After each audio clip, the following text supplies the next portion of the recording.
Oh, oh, oh, oh.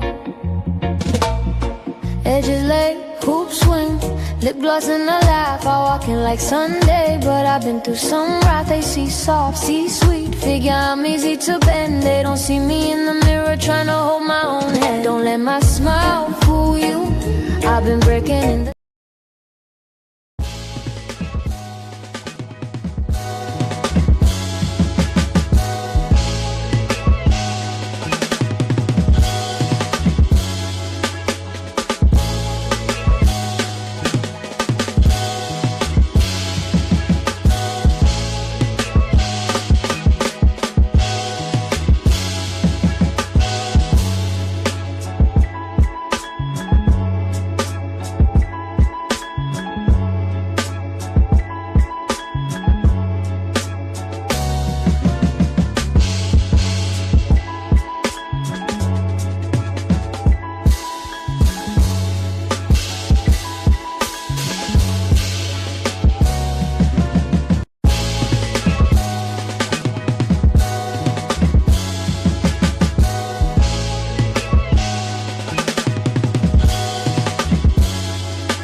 It is against the law for any Negro slave to read or write.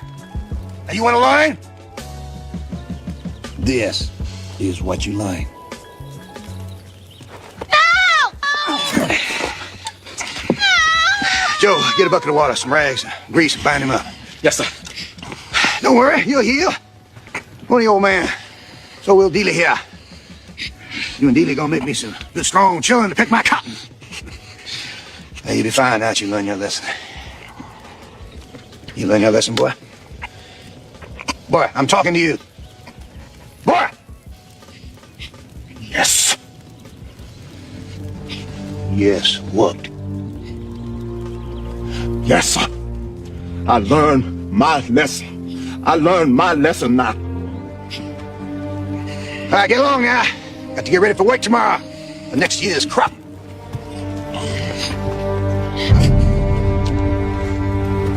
Oh, yes.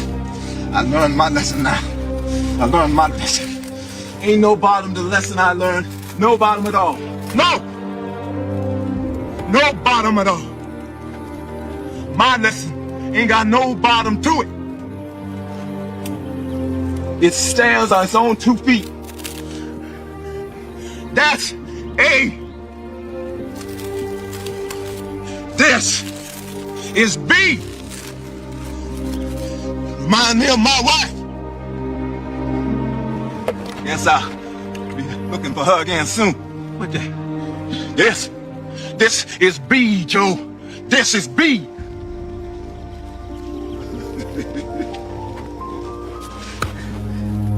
Osweiler, you best come here. Now C. C got his mouth open like he got something important to say. That's C. What you think you're doing, boy? You teaching? You trying to teach these people? Who here you think can lie? Who here you think can lie?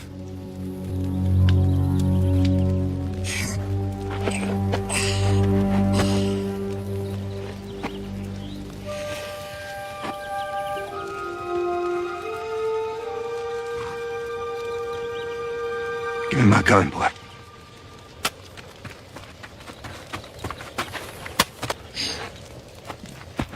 Joe, take what's left of this man down the crossroads. Sell him to the first slave trader comes along. Tell him that he lost control of a team. Plow it over his hand. Now! I want him off my land now! Your land. And you, Daddy, you get up to the house. I will take care of this. This has been quite a day. What you standing there for, boy? You heard your brother. Get moving. Move along.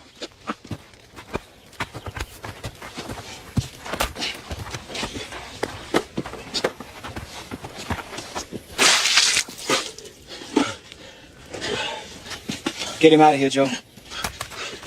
Get him out of here.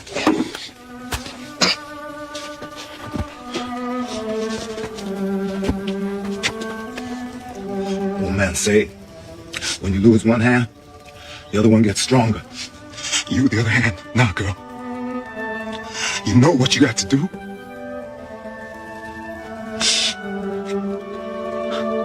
I always be looking for you. Always.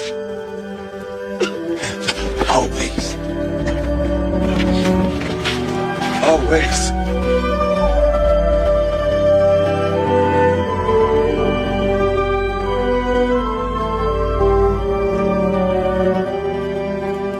Very right.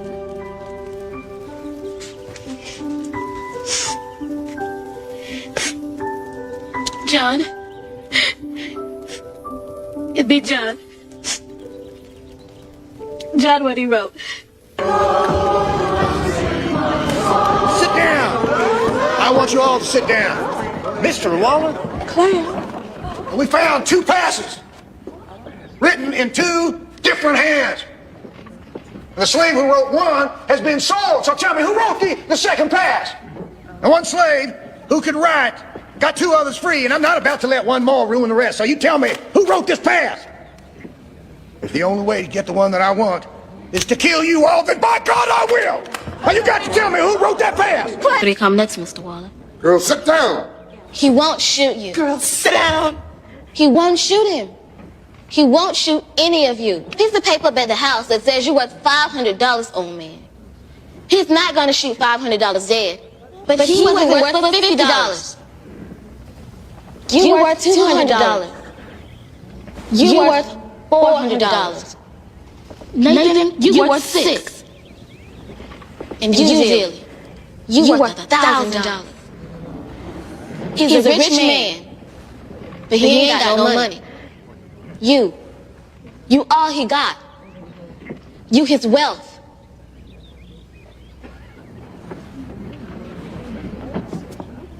$3, Mr. Waller. Yeah.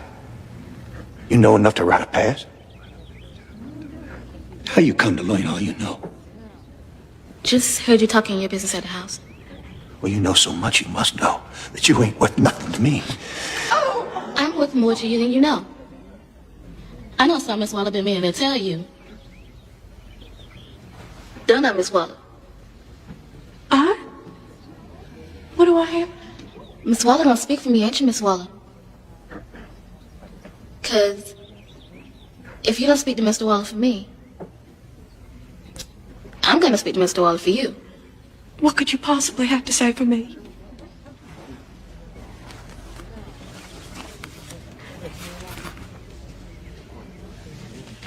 Gonna speak for me, Missy?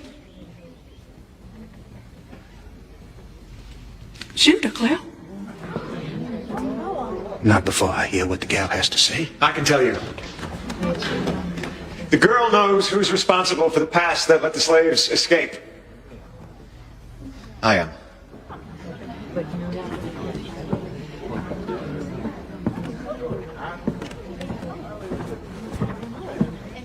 This is my fault, Mr. Waller. I taught Edith, the girl who escaped, some reading and writing. Just enough, I thought, to help me in my work. But evidently she learned considerably more than that. New as I am to your customs, I thought the prohibition on slaves reading and writing foolish. Now I see how foolish I was.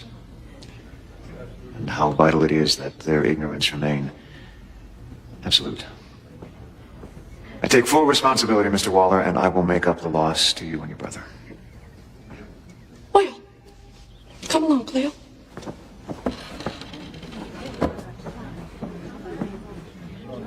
Come along, Cleo.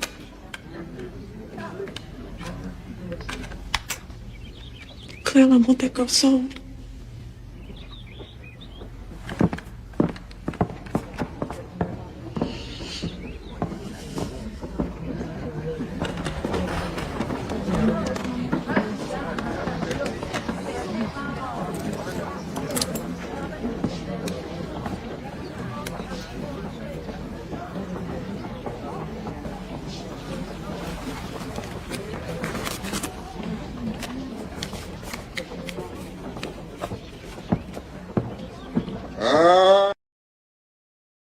A Missouri woman is apologizing after her racist rant on camera got her in trouble with her employer. She lost her job and now all of a sudden she's not a huge fan of the KKK anymore. But she definitely was in the video that went viral earlier this week. Take a look.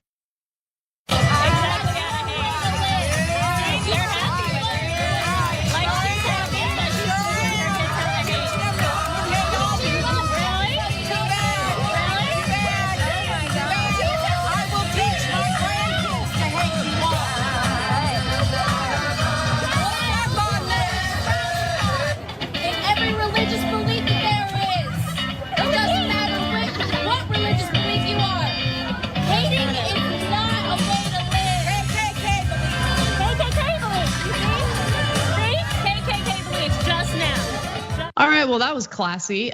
So she's from Missouri and she decided with the gentleman that she was with, and unfortunately with that group of children also carrying the Confederate flag, to show up at a Black Lives Matter protest. And the protest in Missouri was specifically against this store that sells all sorts of gross Confederate memorabilia.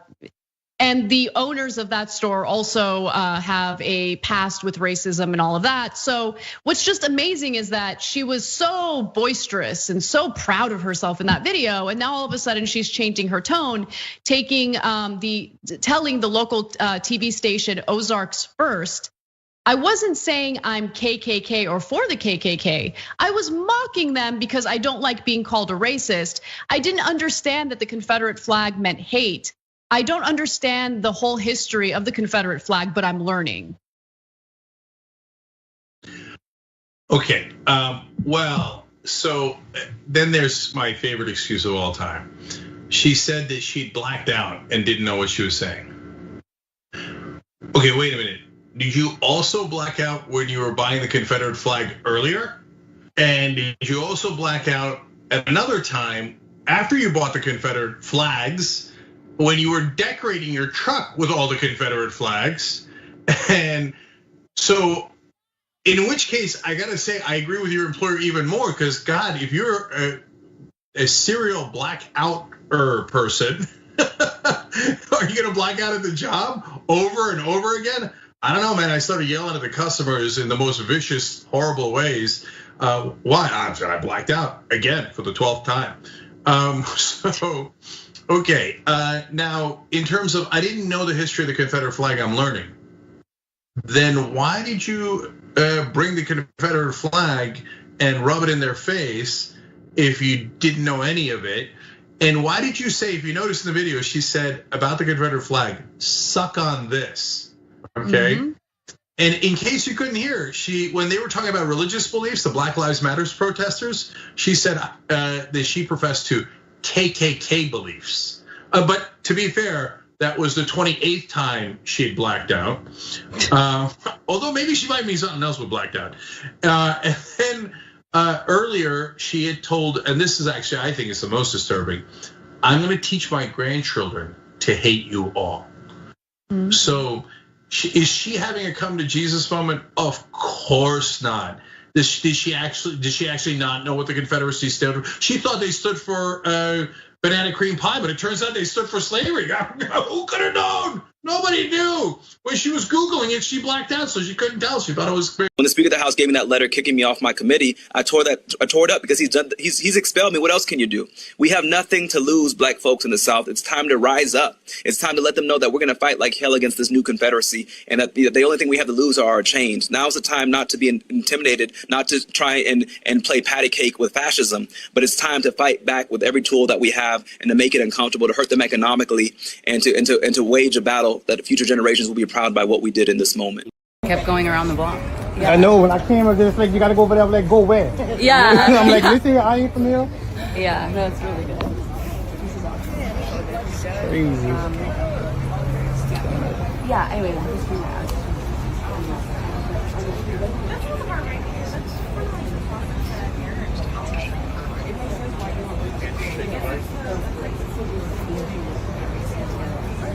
Like myself.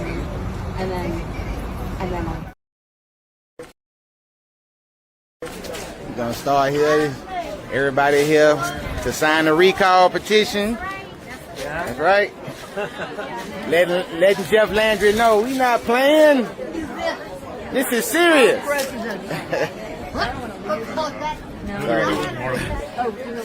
Right now. Got the news people here. Just letting y'all see. Jeff Landry, you on notice, buddy. Been on notice. Huh? No, I'm not. Oh no, this ain't TV. That's right.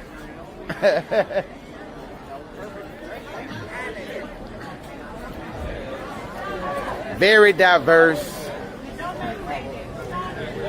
People from all walks of life is coming to make a statement. It's coming to take a stand against Jeff Landry. This is big. This is huge. That's right. Oh, you need to go to registration card. Yes, sir. Yes, sir. All right. So as we can see, we got long lines of people all the way to the road. Sign a petition. That's right.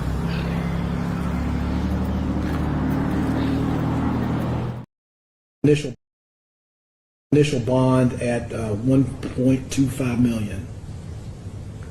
Based upon the fact of how many people were in the courtyard, were here at the courthouse, and the seriousness of all these felonies, and his bond status. Man, look, miss me with the bullshit. Know what I'm talking about, man? You see me in the street, man. Your jewelry looking funny. Hey, man, just go the other way, man. We don't want to be around you, man. You come around with negative vibes, all that old negative stuff, man. Hey, man, keep that negative to yourself, man. We don't want to hear nothing negative, man. All we want to hear is positive. You know what I'm talking about? Already. Country rap tunes. You ain't got to like. Oh man. Now that, folks, that's how you do a 20-minute opening. Hold on, let me get the hand claps. That's how you do a 20-minute opening.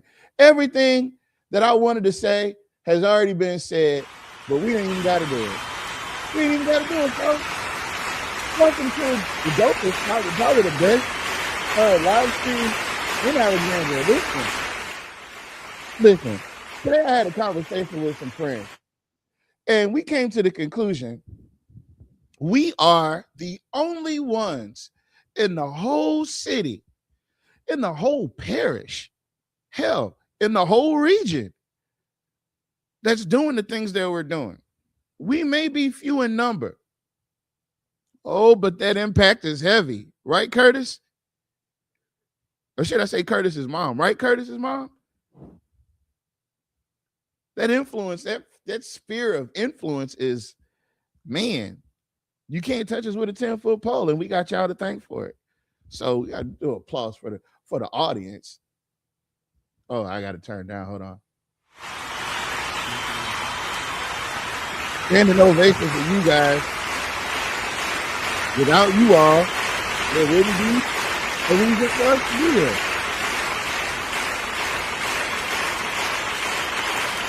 There you go. That's nice. Clap it up. They deserve it. That's nice. Tonight's show is part infinity of this how-to series, right? Because we're showing you how to. And I want to let you know that this is what democracy looks like, right? I don't know if you caught that last clip of the gentleman that was recording the people and how long those lines are. It's not a joke. It's not your imagination. It's not propaganda. Oh, it's real. It's real. It's real, and it's all over Louisiana. Guess what you didn't see out there? Not one Confederate flag. Not one Confederate flag. Isn't that weird? You know?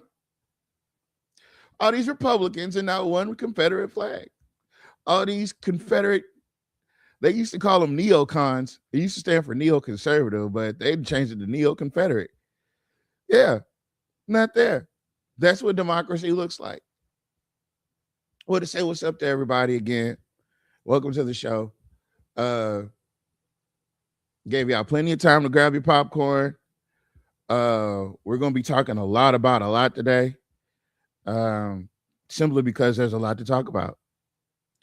Namely, we want to talk about the recall that's happening.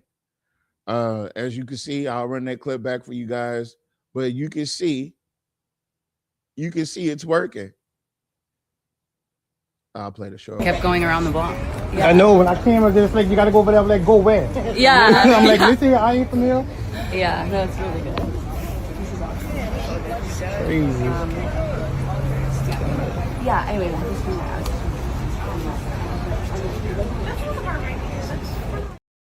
It's working. What? We're gonna start here.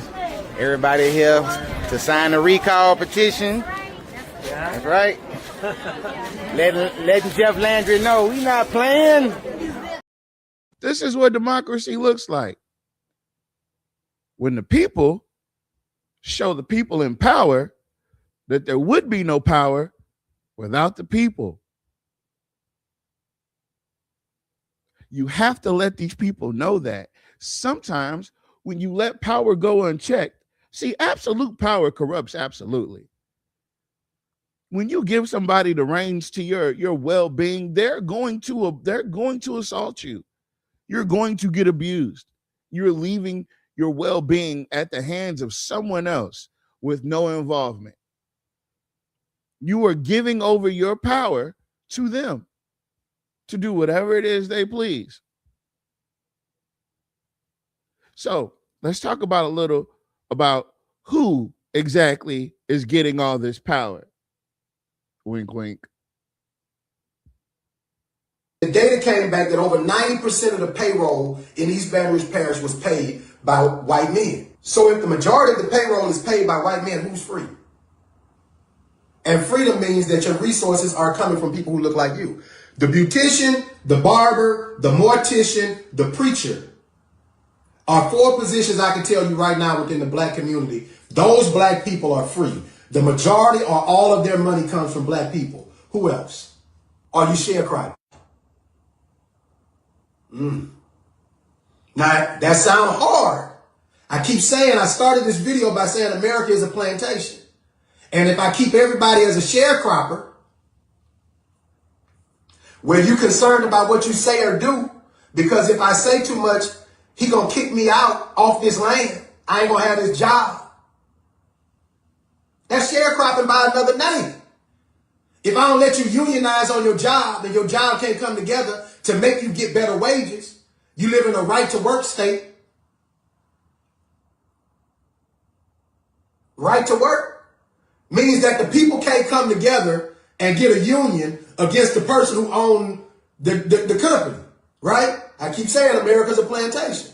So if I let you start if somebody then frees you from the plantation, but they get to start a business and they get to set the terms of how you get paid on the land that you work because they rent you the land, okay? And then you got to grow crops on it and pay me off the crops at the end of the year. Sharecropping. I gave you something so you could have something, but I still got to get mine. And if you're afraid to say anything to master who owned the plantation, or you're afraid to say anything to the boss who owned the business, because I'm going to lose my job because they're going to kick me off the farm, what's the difference? What is the difference? They want to keep you sharecropping. I'm trying to get you free. They want to keep you sharecropping. I'm trying to get you free. And that freedom comes by taking power and being unapologetic about it. That freedom comes by buying land, investing in people who look like you, and being unapologetic about it. Sometimes the simplest thing is the answer. It just takes a little longer. Sometimes the simplest thing is the answer. It's just a longer route to get there, right? So we got a lot of people that are very comfortable with nothing, and I'm not saying comfortable with nothing, but they're comfortable with being mistreated. And I can never get comfortable with that. Never, no. You're not finna play in my face. You're not finna play on my top. None of that's happening. We gonna have to box it out because you gonna learn today. But everybody not like that. And I understand that. But at this point, if you see everybody else showing you the way out and you choose to stay behind because you in love with Massa, and Massa the same, let me show you what Massa did. Hold on, I ain't gonna play the whole thing. Watch this. It is against the law for any Negro slave to read or write. Now you want to learn? This is what you learn.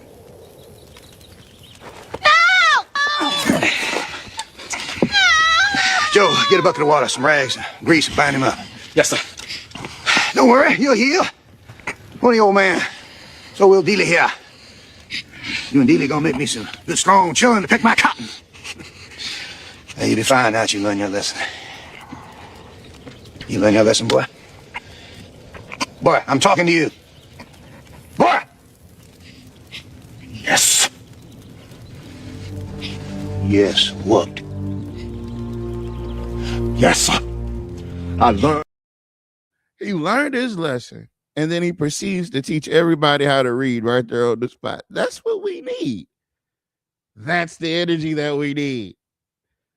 Don't let nothing stop you from getting to the top. Don't let nothing stop you from achieving. Like, we don't even dream anymore. Do y'all realize that? We don't even dream of a better life anymore. We don't do any of that anymore. You don't even hear people talking about what they want to do with their life, you know, in the next 2 or 3, 5 years. They've taken away all of our motivation. And now we're placated. You stuck in this cycle, picking cotton for your utilities. You got Roy up there, Master Roy, cracking that whip. He got Jonathan Goins riding horseback. He recruited Curtis. Now he's riding horseback, making sure everybody picking cotton. No, you got Curtis out there trying to advertise to come to the plantation. Oh yeah, we got more room for masters out here. You know, we got a couple extra plantations that need to be occupied. That's what Curtis is doing, right? And so the lack thereof of people with backbones, it's literally killing us. Literally. What do you think another Roy administration looks like? What do you think another 4 years of Jock Roy? It looks like you'll be on that plane. You'll be picking cotton. They don't tell him what he gonna do. Didn't Master Roy have them outside dancing in the rain? Shit, he sure did. And you want to double down on that? He made them pay for it. He did it on their dime. You damn right. You damn right. You're damn right. Sounds like Brokeback Mountain. I've never seen that movie, so I don't know nothing about it. But listen, they did do a lot of buck breaking. Sure did. Some people didn't need to be broke. Some people was happy to be in that situation. I ain't gonna go down that rabbit hole. So this is what democracy looks like, right? Your unimpeded rights are not being trampled upon. You're just choosing not to exercise them. And the more you choose not to exercise them, the lazier you become democratically. The more you become less involved in your community, the more other people that aren't in your community, not from your community, can control and run your community. So when there's certain things not being done in your community, you can't say anything. You gave up control of your community. When you sat home and you chose not to vote, not to sign the recall petition against oppressive people with oppressive regimes and oppressive mindsets, when you chose to sit back when everybody was making the move, when you were hoping that their actions would be enough to cover your ass, and it's not. You have to do it. You got to show people what democracy looks like. And as long as you sitting back and hoping that other people will do the work, don't expect to get anything done. Don't expect anything, period. Don't expect nothing, because you're not doing nothing, and nothing from nothing leaves nothing. Whether you're on housing and you need the Alexandria Housing Authority to get their shit together, but you don't realize that there's laws and federal laws that they cannot violate, so they can't retaliate against you.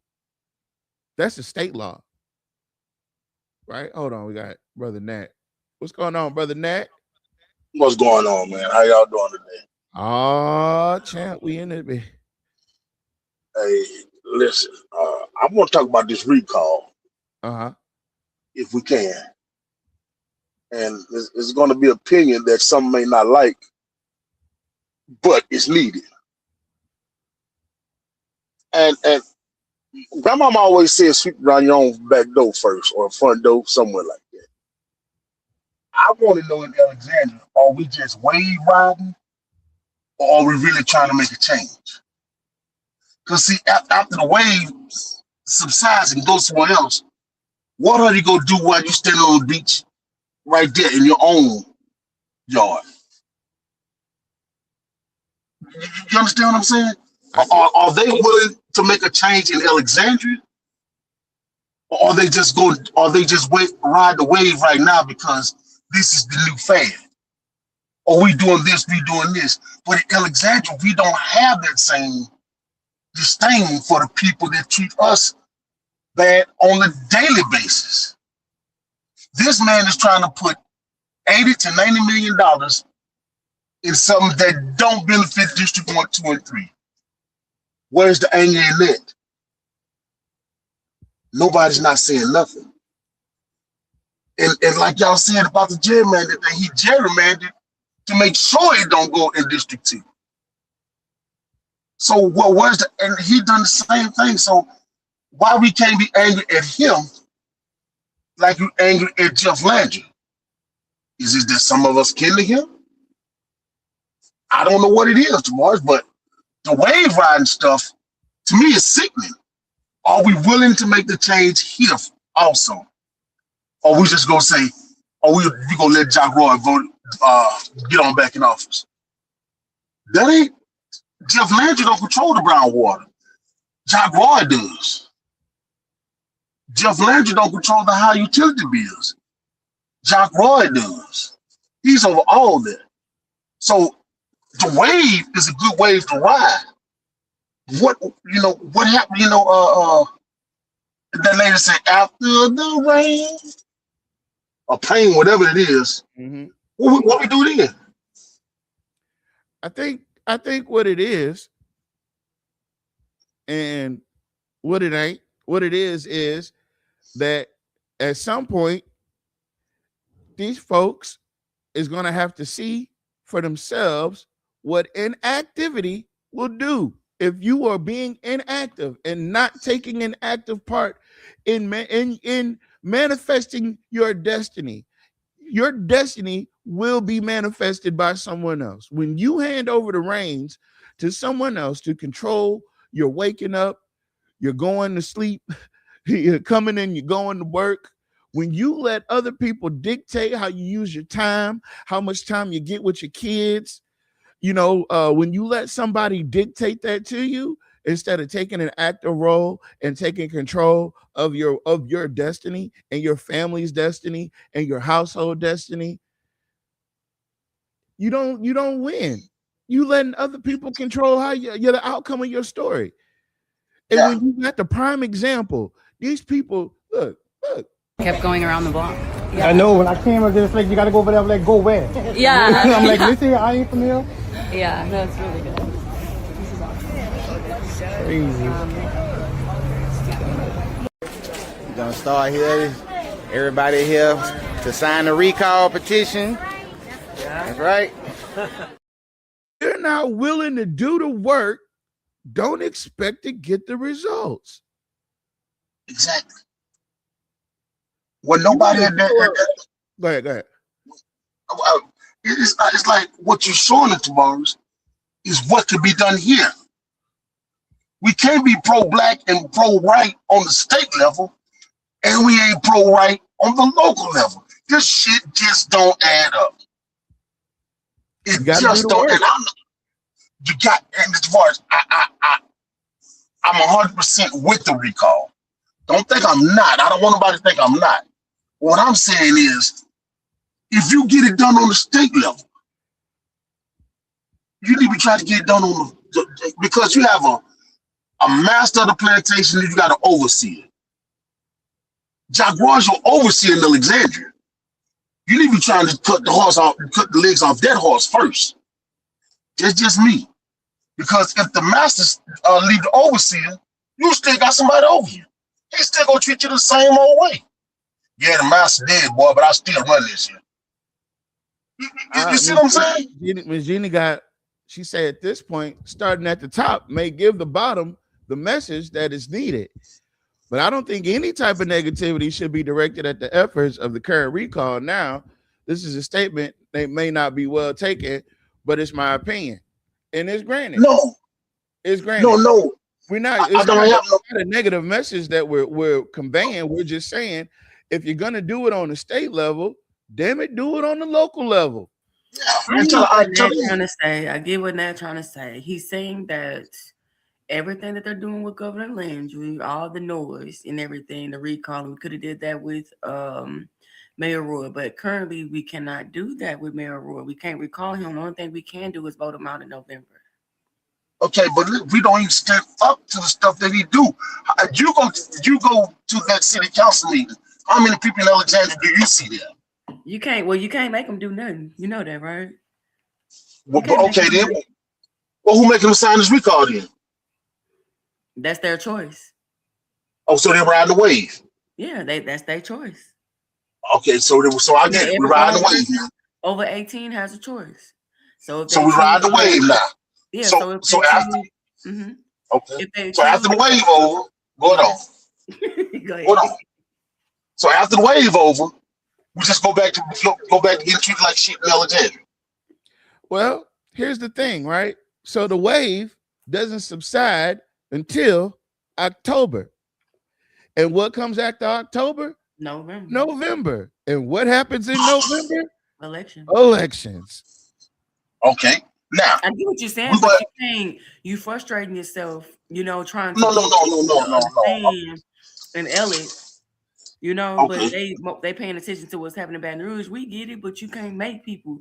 The people that we do have, we can influence them.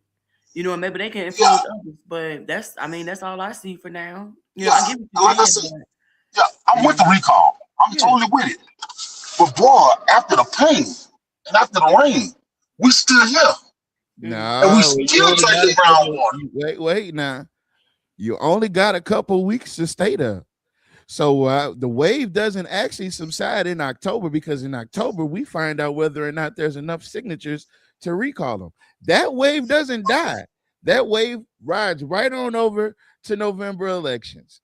So now, along with the petition to sign the recall, we need to be paying attention to these candidates that are qualifying. By the way, y'all, the clerk of courts didn't change the qualification dates. Yes. So now you won't know nothing to damn near August. I think it's the first week in August that you'll know something now about who's qualifying to run for November.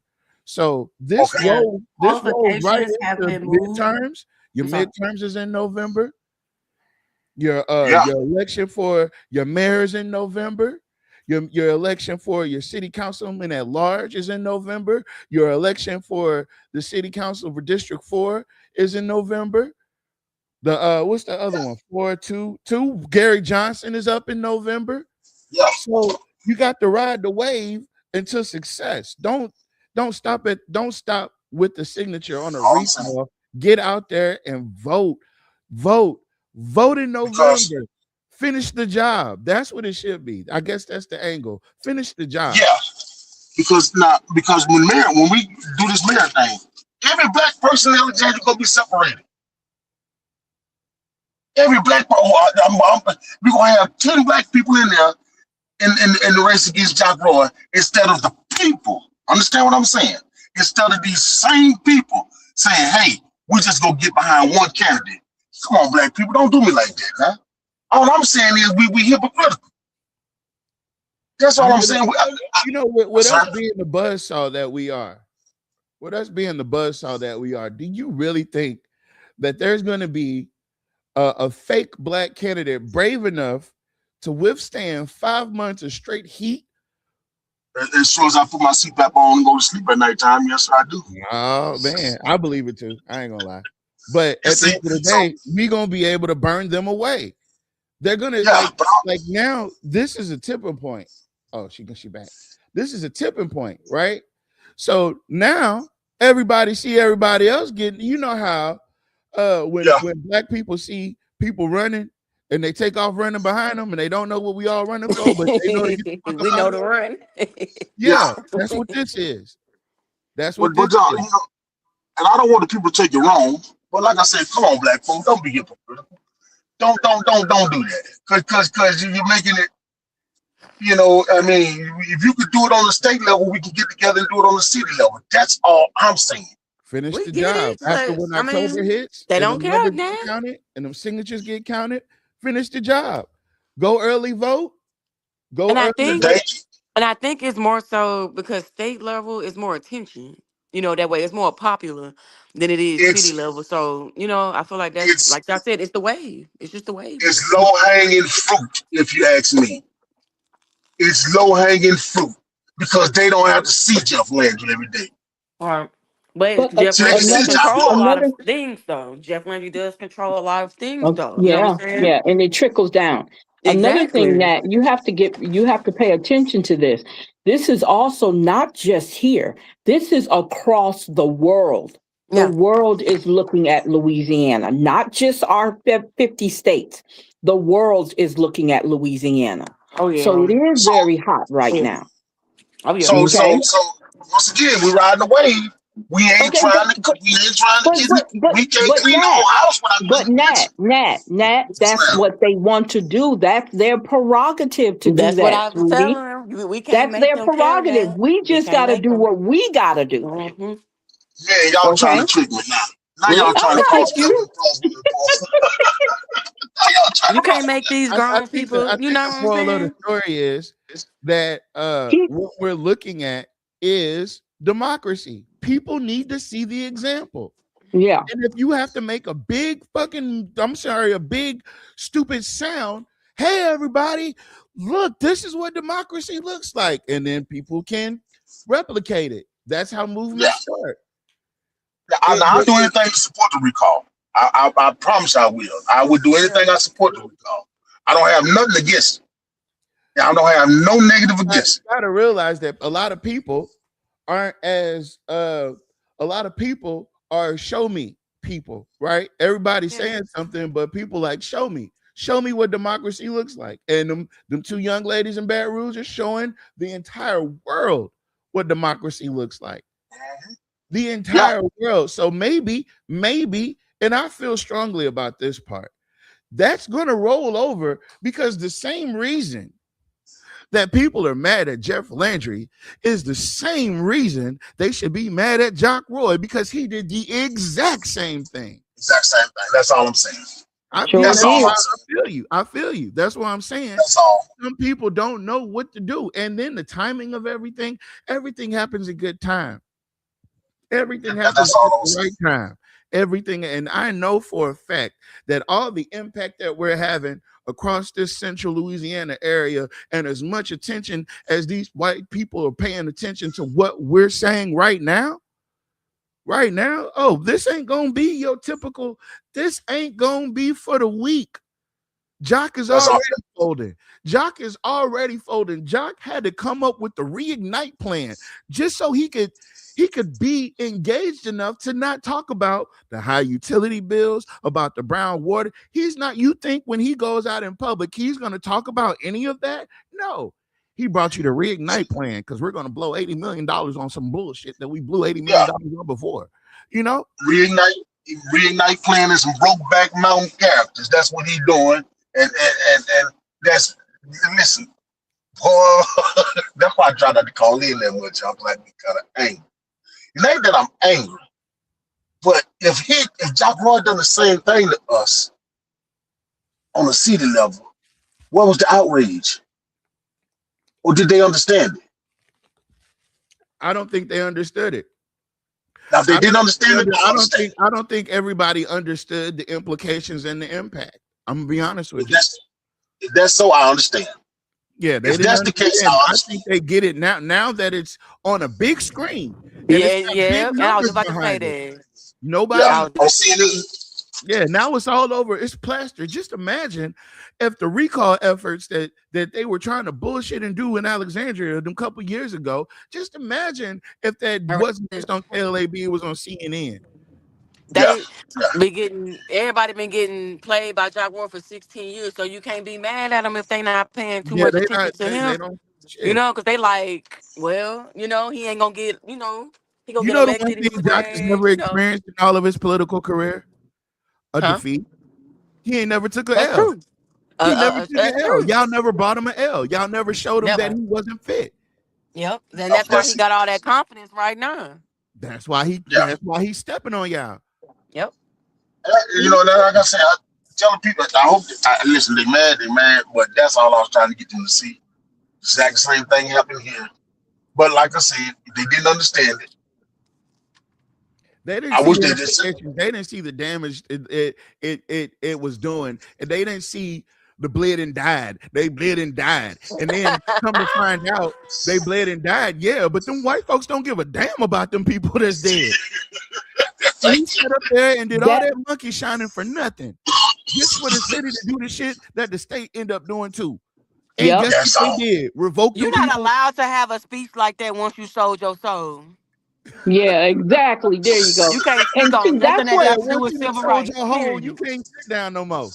You can't see, even you can't sit with us. You can't listen. And You can't that's sit with another us. problem that's another problem that I have, right?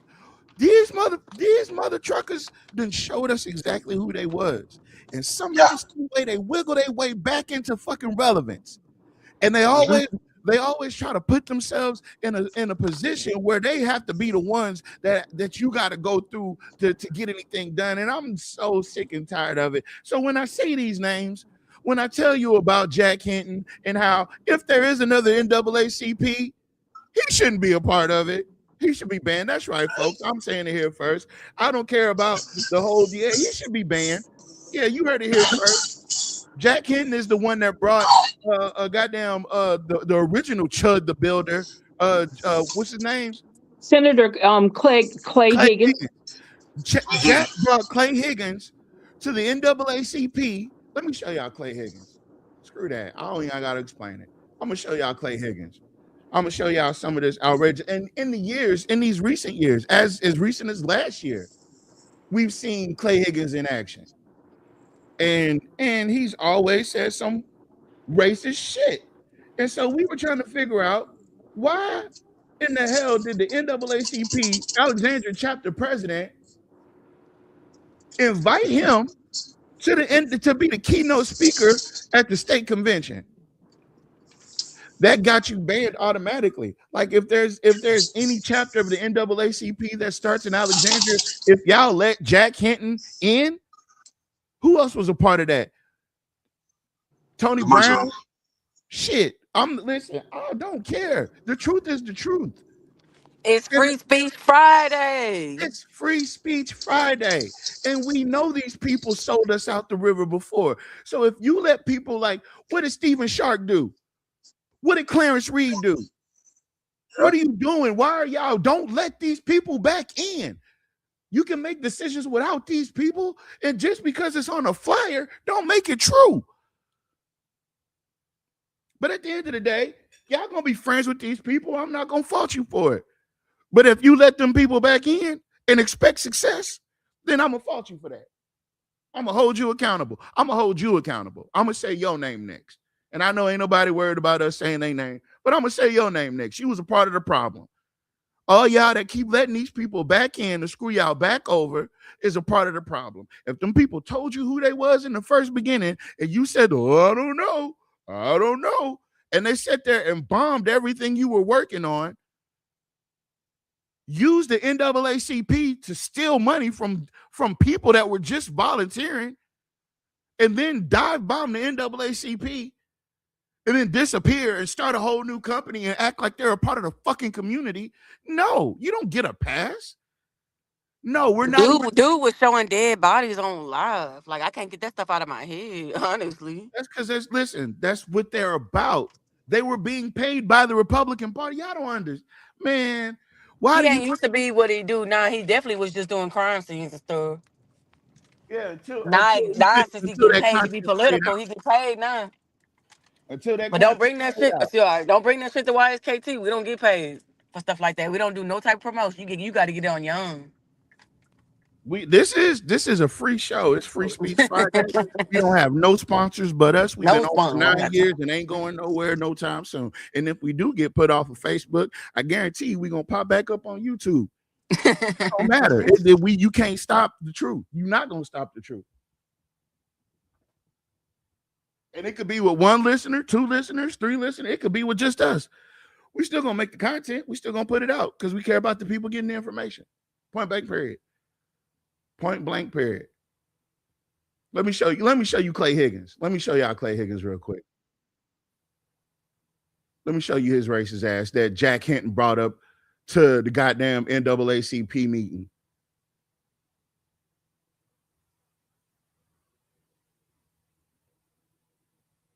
Street gang is responsible.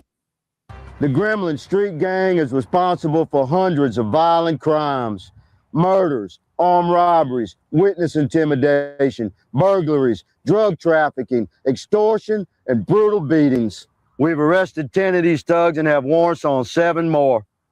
Every one of these animals is most definitely armed and dangerous.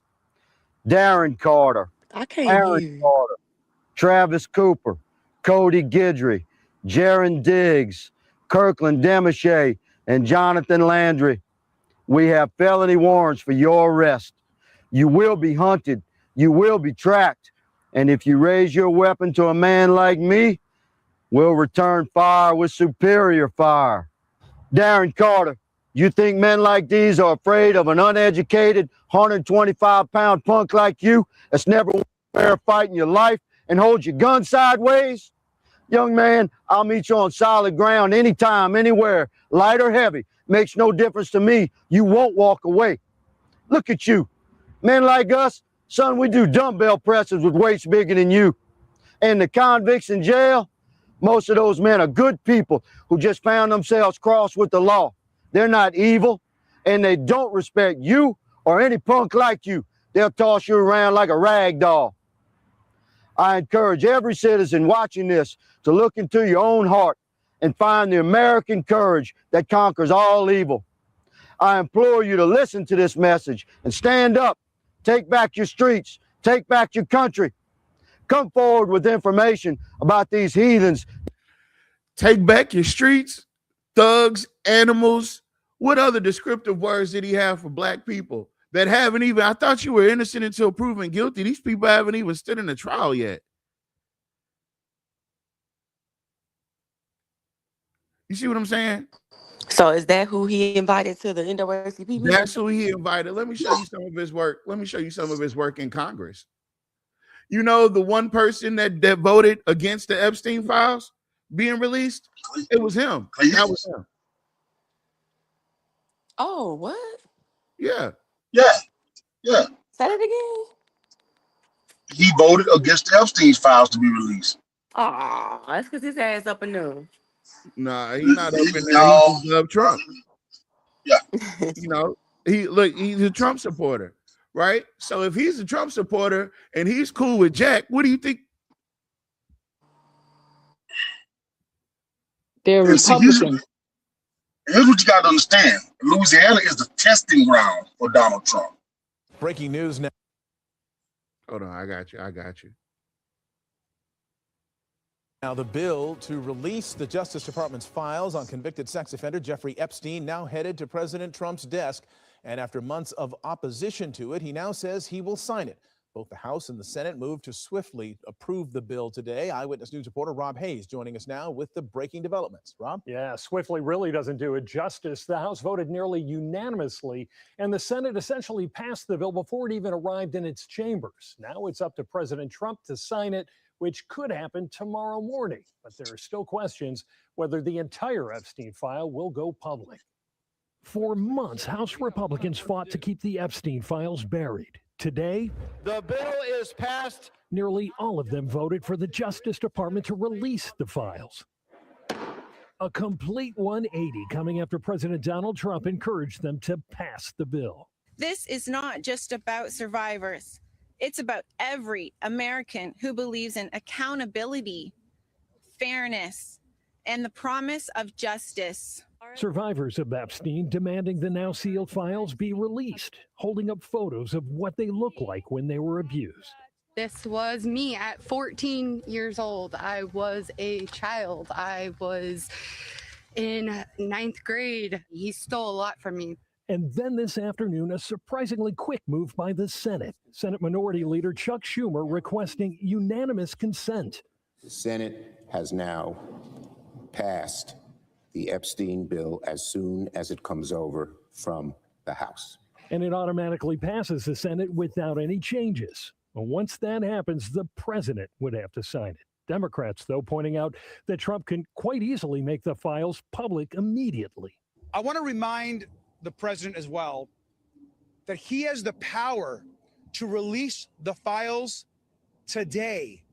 he has the power to release the files without a vote. Trump has been mentioned repeatedly in many of the recently released Epstein documents. And even though he has said he would sign the bill if it makes it to his desk, he has been dodging questions about his reasons for not releasing the entire tranche of files right now, often attacking the journalists asking about it. Well, I don't want to talk about it because fake news like you're a terrible reporter. And again this morning when ABC's Mary Bruce asked about the files. Mr. President, why wait for Congress to release the Epstein files? Why not just do it now? You know, it's not the question that I mind, it's your attitude. I think you are a terrible reporter. And I'll tell you something. So why not just sign it now? I think the license should be taken away from ABC. Meantime, a full release of the Epstein files can still be avoided. Trump has ordered a new investigation into relationships between Democrats and Epstein, and that could provide a legal rationale for the DOJ to withhold some of the files. And today's House vote spurring a lot of interest into the only congressperson to vote against the bill. It was Republican Clay Higgins of Louisiana, a fervent Trump supporter. He says he voted no because the bill reveals and injures thousands of innocent people like witnesses, people who provided alibis, and family members. But again, the bill is expected to go before the president for signing as early as tomorrow morning. One person voted against it. And it was the guy that Jack Hinton brought to the NAACP statewide meeting as a keynote speaker. You don't let those people back in. We could never be cool again. I could never trust you with shit, nothing. You better have a camera on you, because otherwise I'm not even going to believe it happened. I'm not even going to believe you were there. Yeah, that's pathetic. So my point is, and I know this is a long way to get to a point, when these people cross you, y'all can make, listen, I'm not even going to say that. Y'all make friends and be friends with whoever y'all so choose to do. But as for me and my, when you got one time, the stakes are too high. The democracy is failing unless we do something about it. And you choosing now to want to play kumbaya with motherfucker. I can't do it. Couldn't be. And he shouldn't be allowed in the meetings either. You shouldn't be allowed in meetings. Well, yeah, I mean, yeah. Because what business of it is of yours anyway? Yeah, you had it, and you didn't want to do nothing with it. So. Right. So again, this is the situation that we're in. When them people like whoever that has crossed black people in the past. If Jock wants to go pull Roosevelt and clean him up and put him in the race against him, or if he wants to pull Roosevelt and put Roosevelt in the at-large race against Willard so he can siphon off some of the black votes, or if he wants to dust Reddix off and put him back in to make him run at large, he has a choice of a plethora of coons and a litany of sellouts that he could choose from. And if y'all go, this is what I was thinking Nat was getting at. If y'all go back, don't worry about going forward. Yeah. But Tavares, nobody won't call it out. You remember when I called Roosevelt in Super One, what I did to Roosevelt, right? Was you on the phone? No, I wasn't on the phone, but I know the story. You said, was Mr. McCall? Yes, sir. People won't do that. People won't tell, bro, hey, man, stay your ass out this race. I don't understand why we got to be so scared of people. When we know how they done us, we shouldn't have to bite our tongue. We shouldn't have to say, well, no, man, you know what you did. Stay your ass at home, because I'm embarrassed if you try to get up there and run for something. Roosevelt, sit your ass down. It was just plain as that. I don't know how else to say it when I know you're going to mess over me. You're supposed to say, well, Roosevelt, please find in your heart, so to just please stay at home, sir? No, because money talk louder than that. So we don't want to meet nobody where they at because, God damn it, everything's supposed to be done in decent and in order. Sometimes you got to get out of decent, you got to get out of order, and you got to get undecent. Oh no, I'm sometimes. If you catch me, I'm only playing a role. If you catch me acting in order, I'm telling you, I'm telling you, I'm not being serious. If I'm acting right, I'm just. We gotta meet them. We gotta meet them where they at. I'm just playing a role. You know, we don't want no confusion. God damn it, what you mean we don't want no confusion? Is it not confusing to drink brown water? Is it not confusing to deal with high utility bills? When they gave you Restore, it was confusing when they gave you Restore. It was confusing. It's confusing now with the Reignite plan, which y'all want saying they gonna come out the citizen's pocket. It's confusing. Man, if you got somebody doing you like that, man, you gotta call them. You gotta, man, look, the buck stop here, homeboy. We ain't having that shit. We ain't gonna vote for you. Plain and simple. So y'all have been tasked, right? They've been the community of Sinlaw has been tasked. If you know that you got done wrong and you still can't figure out if Restore is a loan or a goddamn grant, and you turn around and you vote for Jock Roy, then ain't nothing else we can say. Ain't nothing or else. Cynthia Perry. Or Cynthia Perry. Yeah. Or anybody that voted for it. Because we tired of this shit about talking about, oh, I'm on the job training. God damn it, you fired. You can't learn no more. If you ain't learning by now how to do your job, you'll be fired anywhere else. So if you don't learn how to represent the people in your district by now, she could be recalled. You see what I'm saying, Tavares? Yeah. You see what I'm saying? She could be recalled right now. Everybody in Alexandria act like they don't know that, though. You see what I'm saying? You see how it's tricky?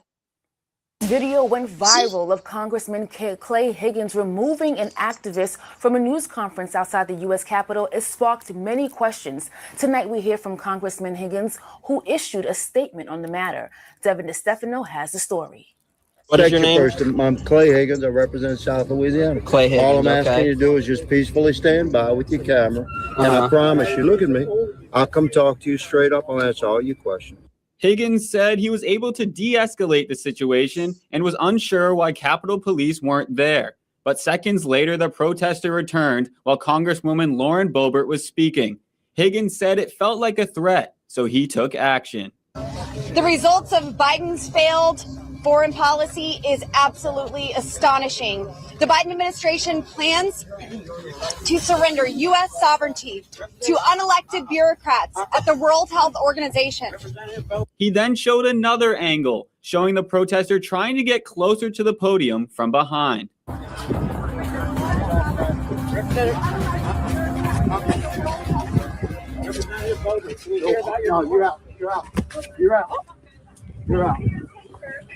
If he would have put his hands on me like that, I would have been sitting in the jail cell. I don't give a damn what the hell was going on. You put your hands on me like that, just because you elected don't mean you can't get deselected. Yes, Secret Service should have shot him. That's what I'm saying. But you know these Louisiana, let me be straight. Free speech, these Louisiana Peckerwoods. Oh, these are different breed. They got to do it for the camera. Look at Mike Johnson. You got to.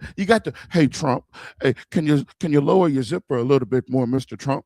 Yeah, that's Mike Johnson. That's Mike Johnson. Hey, Mr. Trump, can you spit in my mouth? Yeah, they different. You all right?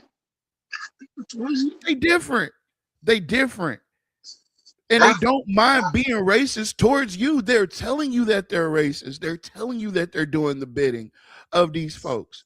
They're letting you know that whatever. Let me tell you something else. Let me stop. I was going too far. But I was being honest. It's Free Feast Friday. I got to be honest. Like right now, Tavares, Cynthia Perry could be recalled. Do people know that? All the people live in District 3, don't nobody know a damn thing? The rule is Child, 18. You got, as long as they not 18 months out from the next election, you can recall them. They can be See? pulled. You see? That coattail can be pulled. Now, So hold on. I don't understand it, Tamar.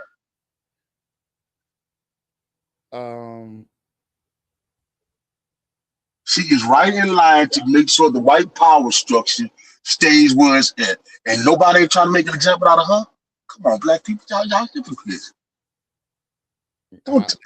I do accept that. The African Americans in your district? I don't know. I don't remember. What's the percentage of African Americans in your district? I don't know. I don't remember. Is it more than 50%? I doubt it, but I don't. Is it more than 20% African American? I answered your question, Senator Carter. I don't know if you have the data in front of you. Just tell me. I don't know. I think you should know, shouldn't you?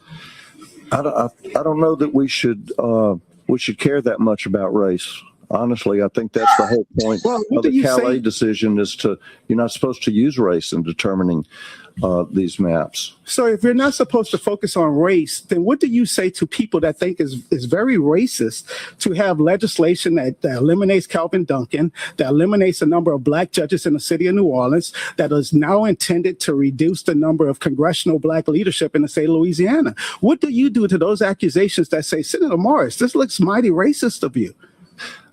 I would say they're wrong. Senator Morris, I'm trying to understand. You have 3 bills. Correct. Currently, we have 4 congressmen from Louisiana who are white Republicans, and we have 2 African-American Democrats from Louisiana in our 6 delegation total, correct? Yes. Your bill, you have 3 bills. 2 of them reduces the number of African-American congressmen down to 1. And then the 3rd bill reduces both of them. You call it a 6-0 map. Is that a fair understanding of it? Others have called it that. I didn't draw it with that intention to draw 6-0, left race out of it. But that's essentially how they're described. 2 of the bills reduce the African American Congress people from Louisiana from 2 to 1, and another bill is intended to go from 2 all the way down to 0. No, it's intended to comply with the Supreme Court in Calais, of which one of the maps was clearly approved and was not subjected to any successful challenge.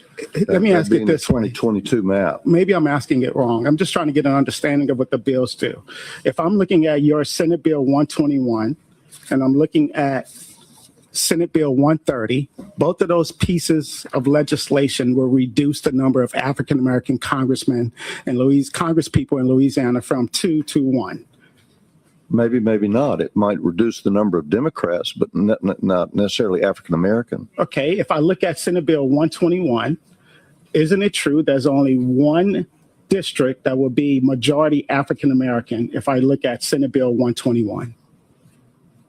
I can't remember I can give you a copy of it. The racial makeup, but that may well be the case. But and also he knew that. He knew that. That's why he went after. Again, an African American from winning any one of those seats. Okay, well, let me ask it differently. If I look at Senate Bill 121, you would agree with me. There's only 1 seat that's majority African American. If I look at Senate Bill 121, correct? I'll take your word at that. And if I look at Senate Bill 130, there's only 1 congressional seat that's majority African American.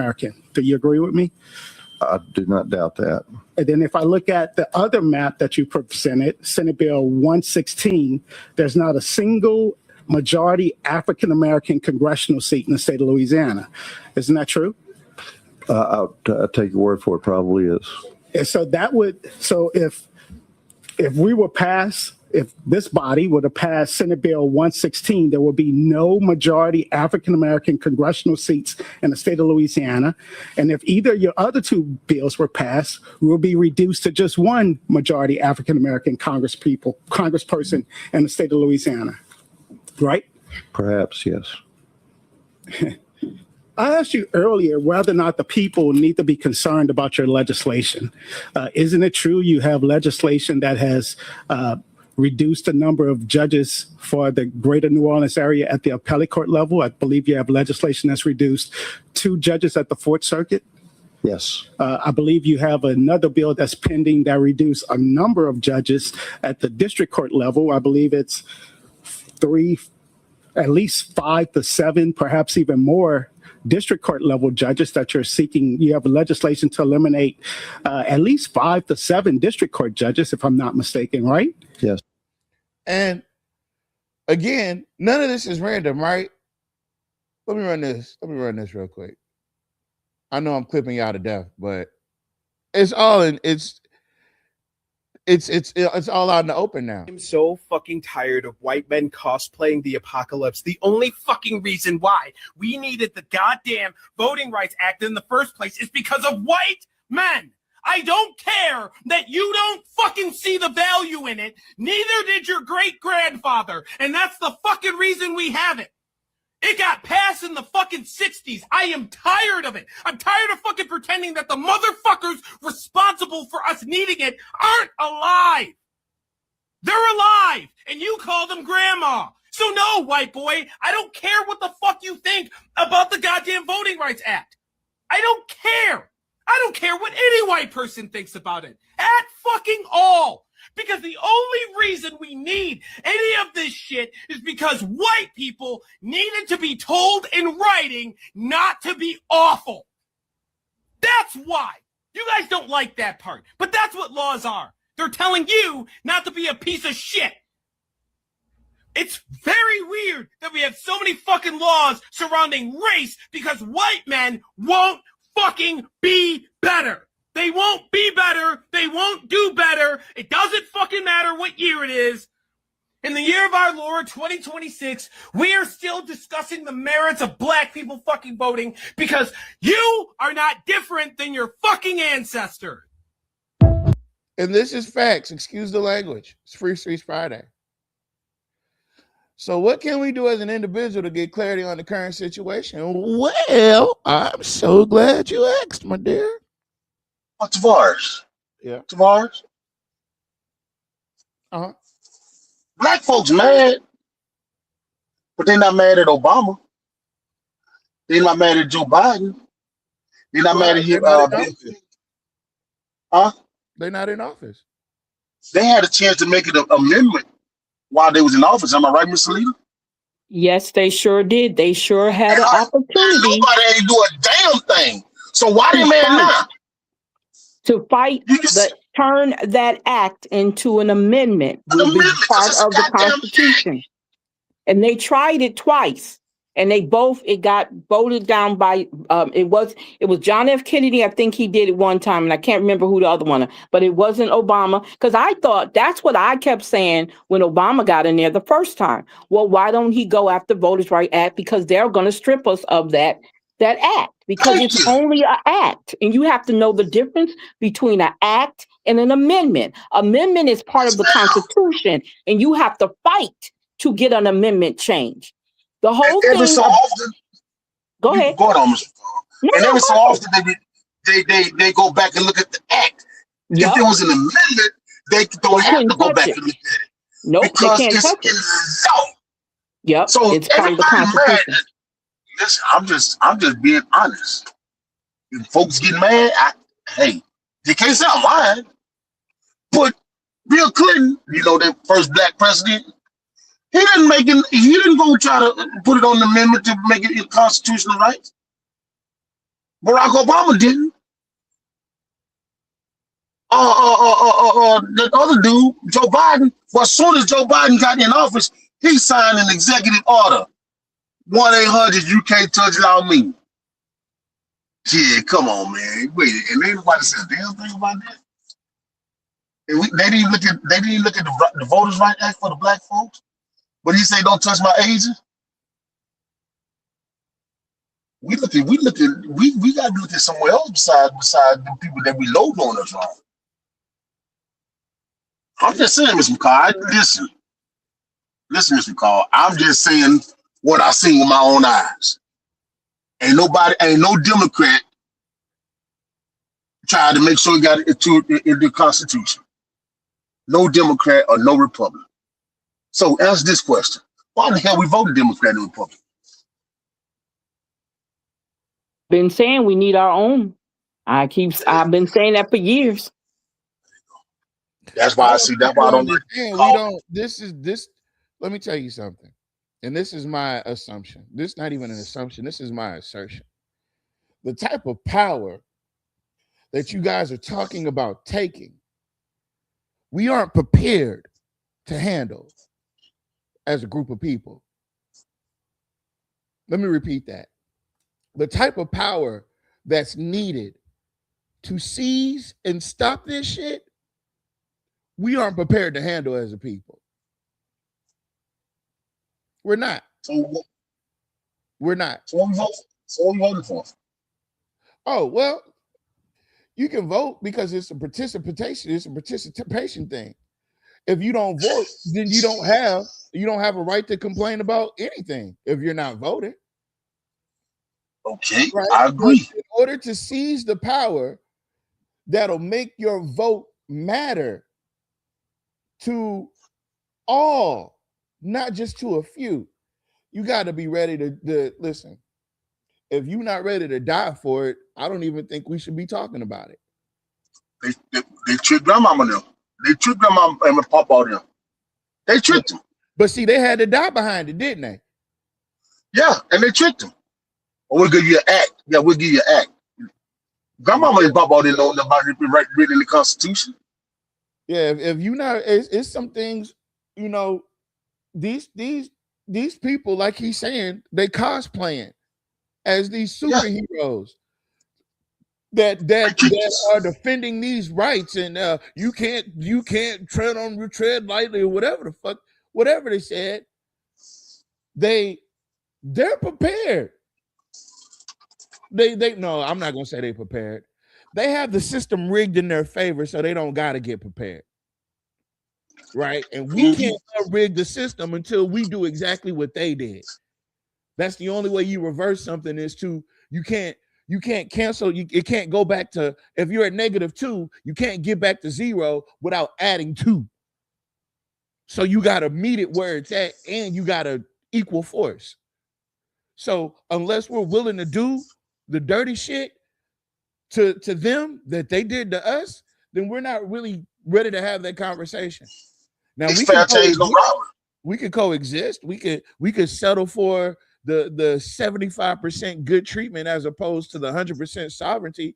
But I mean, it's all up. It's a lot of people that are bent on integration and wanting to be a part of a team of people that I'm not a huge advocate for that. I don't mind. Yeah. Okay. Can I say exactly? Fair exchange is not a robbery. Damn, you do it to me, I do it to you. I got to do it to you. So I have something.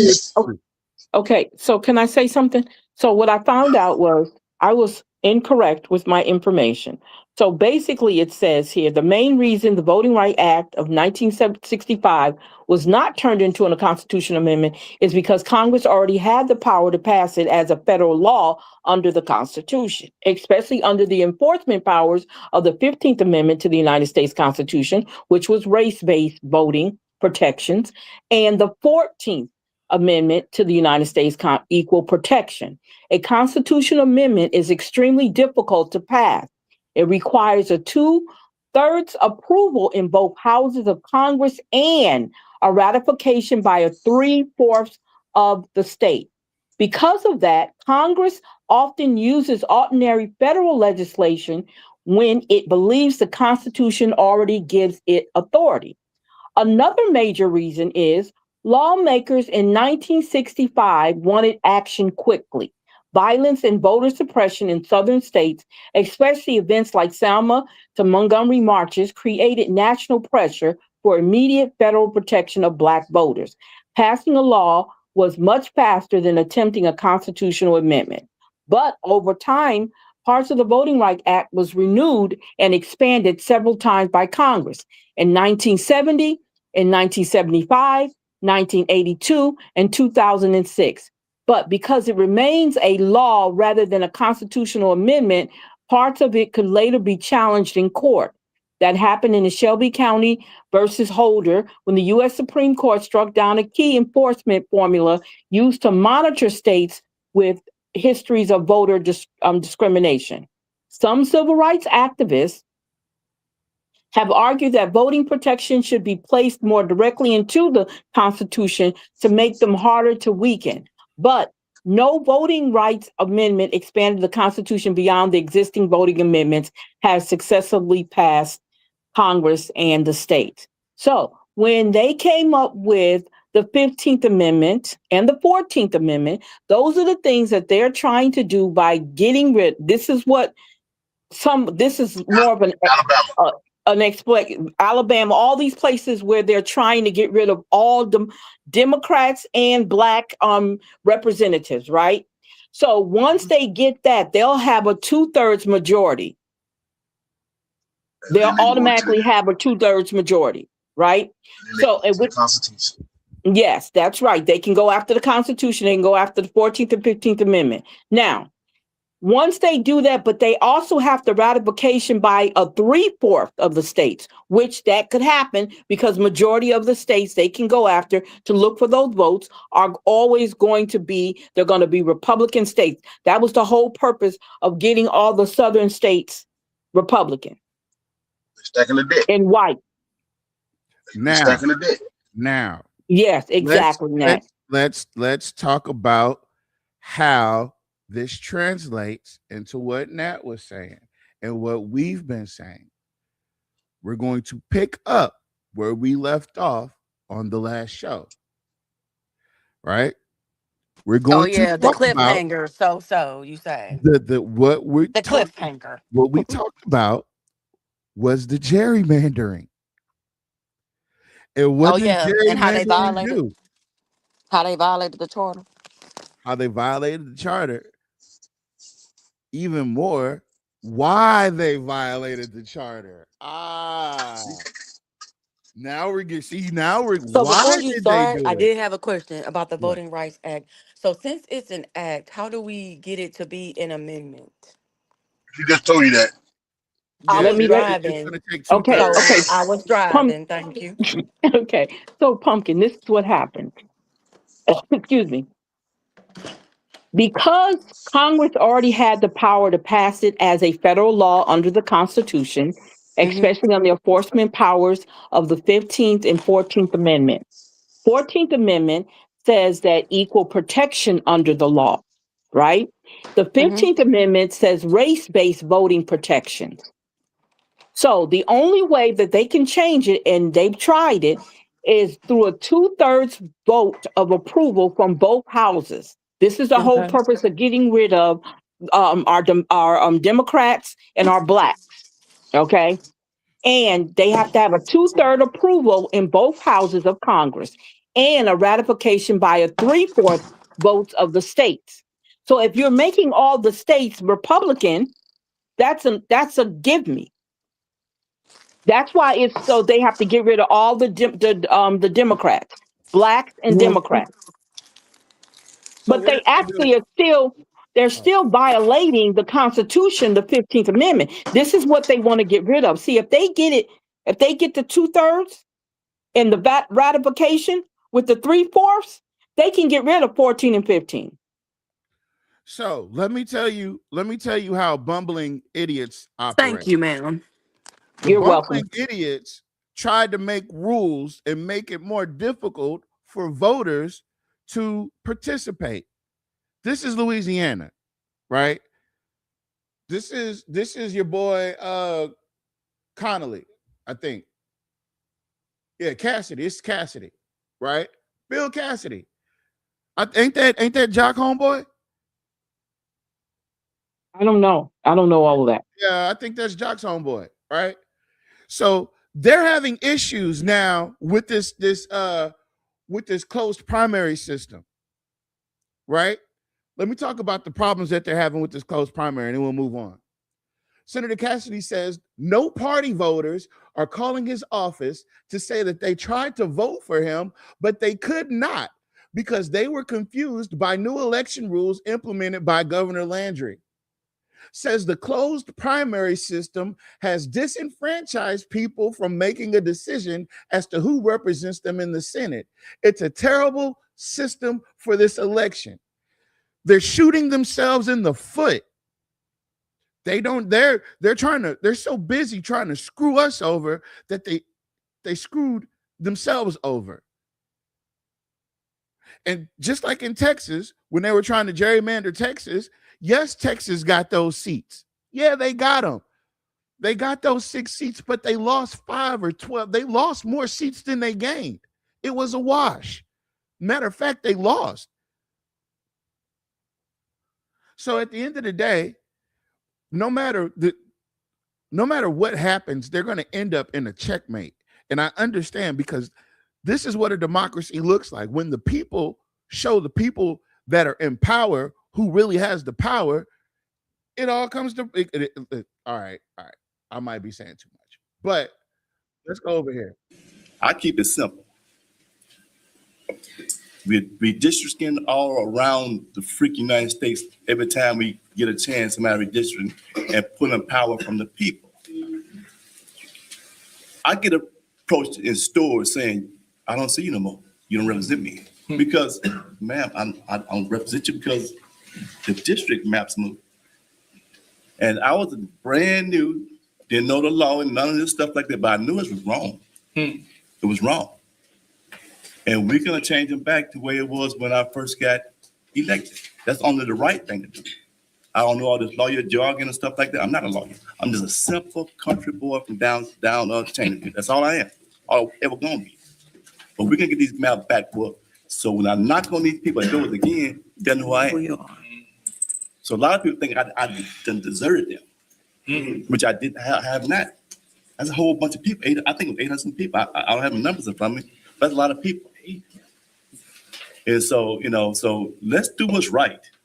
That's all I'm going to say. Let's do what's right. And I'm willing to do what's right. A broken clock, speaking of what's right, a broken clock is right twice a day. Unless it's got the AM PM thing on the side, then it's just wrong. It's only right once a day. Right tonight.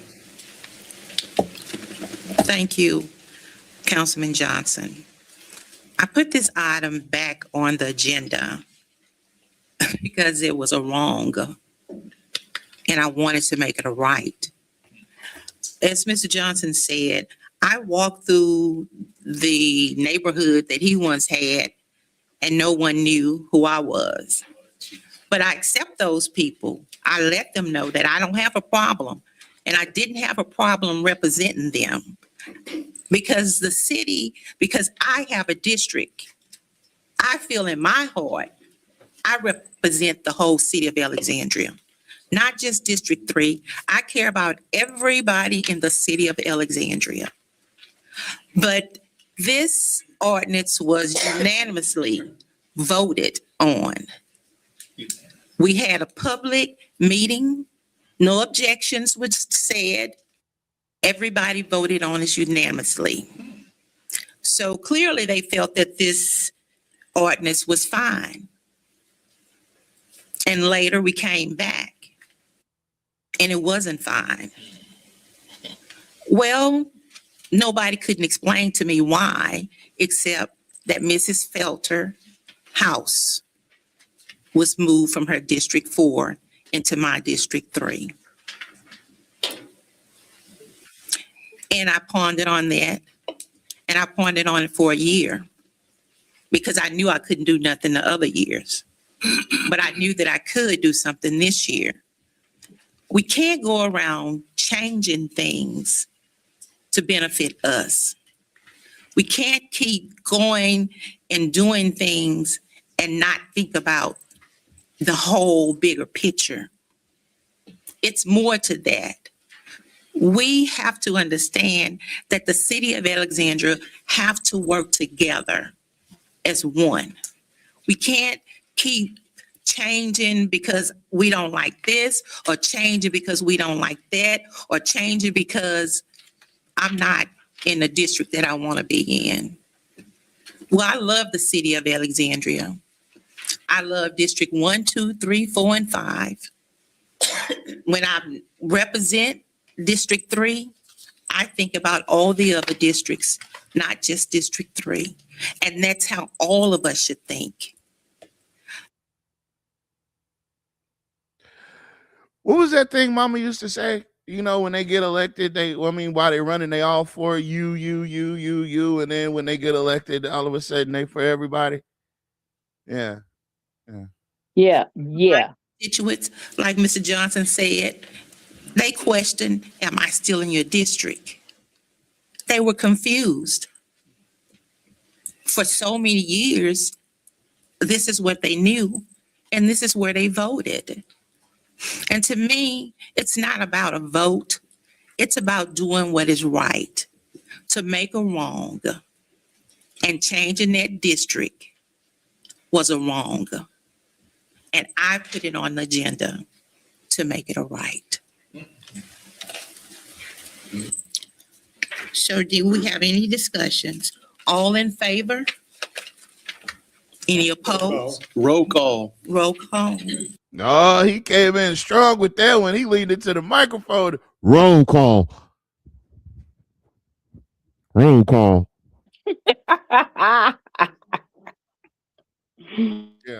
Yeah. Mr. Lorverdane? Yes. Ms. Terry? Yes. Mr. Johnson? Yes. Ms. Felter? No. Mr. Green? Yes. Mr. Fowler? No. Mr. Villard? No. Madam President, you have 3 noes and 4 yeses. The motion passes. Okay. Now, what you just witnessed was them ungerrymandering the gerrymander. Right? All right. So They didn't ungerrymander it. they did. Oh, on that one they Yes, did. on That's that one right. they That's did. right. You're right. So let's fast forward.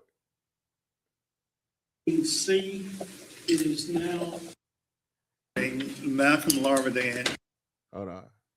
What this does is, our firemen right now have one set of EMS credentials.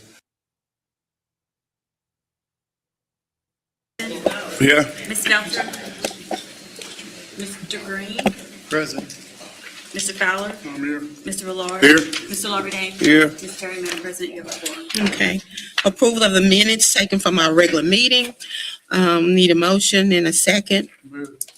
Second. Moved by Councilman Fowler, second by Councilman Johnson. Public comments, what section of the written minutes would you like to make a comment on? If it's not in the written minutes, there will not be any discussion or comments, only on the minutes. If you have any questions pertaining to any items on the agenda, please contact the administration before or after the meeting. So we have a discussion. All in favor? Any opposed? Motion carried. F, to receive and consider the mayor's veto message regarding ordinance number 129, 2025. Madam President and the members of the council, I received the veto ordinance number 129, 2025, and the mayor's attached veto message on Wednesday, December the 10th, 2025 at 3 p.m. and forwarded a copy to each council member on December the 10th, 2025 at 3:19 p.m. Per the charter in section 2-15C, I am submitting the veto ordinance and the veto message from the mayor to the city council at this time. A copy of the ordinance and the message is in your council book. And at this time, I'm going to turn it over to Attorney Treyes, which will explain the procedures and the protocol. Madam President, ladies and gentlemen of council, under your charter provision, section 2-15C, it is now the appropriate time to consider any motion in response to the veto. should the council vote to readopt the ordinance 129, 2025, by an affirmative vote of 2/3 of all of its members, the ordinance will become law, irrespective of the veto. If nothing is moved, then the veto will continue. We have a motion. Madam President, Attorney Gist, Attorney Goins, I make a motion to override the veto with a roll call vote. We need a Second. Motion by Councilman Green, second by Councilman Lawberdane to override the veto. Discussion. The whole public comments. Public Mr. comments. Jones. Okay. Huh? 3 minutes. So what you're witnessing is when they ungerrymandered the gerrymandered map, the guy that we've been talking about this evening, Jock Roy, vetoed the ungerrymandered version and moved it back to the gerrymandered version. You're asking yourself, well, 10, you're such a troublemaker. We don't get what you're saying. If he would have left the map the way it was ungerrymandered, all of this reignite shit, majority of it would have been in District 2 and not District 4. But the only way he could get all that mall area in the reignite is to gerrymander the rest of the districts so it could be in District 4. He was never going to put that kind of money in any predominantly black area. That's the point I've been trying to make this whole evening. I'm showing you what it looks like when you're being played with, when we should have been ready to recall Jock at this point. But you don't have to recall Jock because you can't. You can't, because this was December and this was less than 18 months out, right? And plus, he had already, the same person that's going up there to talk, which I'm going to fast forward through that shit. Hold on. All right. And guess who mysteriously isn't there, guys? Guess who's not there? The mayor, the guy with the gerrymander. Hold on. There we go. Mr. J. Scott.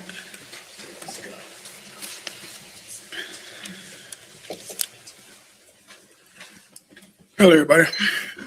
I just want to hope that we try to be fair again when it comes to this map situation. Last time we spoke on it, it's about the community. It's never about elected officials being elected to the seats. Today, we're up against another situation with a veto, which that's the mayor's decision. We know why he's doing it. Also, that I came last time to speak about an issue with the council, I can say the movie I had 2 weeks ago with the mayor. The show. Ms. Lizzie Felton, you lied on me. You lied on me and actually not to tell the truth. And you lied for your seat. But I won't lie on you. We're gonna make sure that we put you out this seat. Make sure we get you out. Because you're not doing what's right. When you lie on me, you gotta pay for it. Oh, my Lord. Mr. White. And I don't know if y'all don't know that is the exact energy that you need to overcome these obstacles.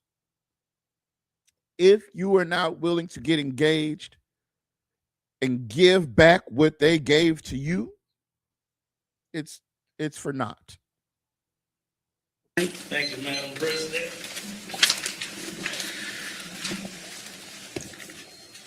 My name is Mr. Cornelius Lawson White Jr. I live at 3638 10th Street in Alexandria, Louisiana, 71302. My phone number is area code 318-446-6934.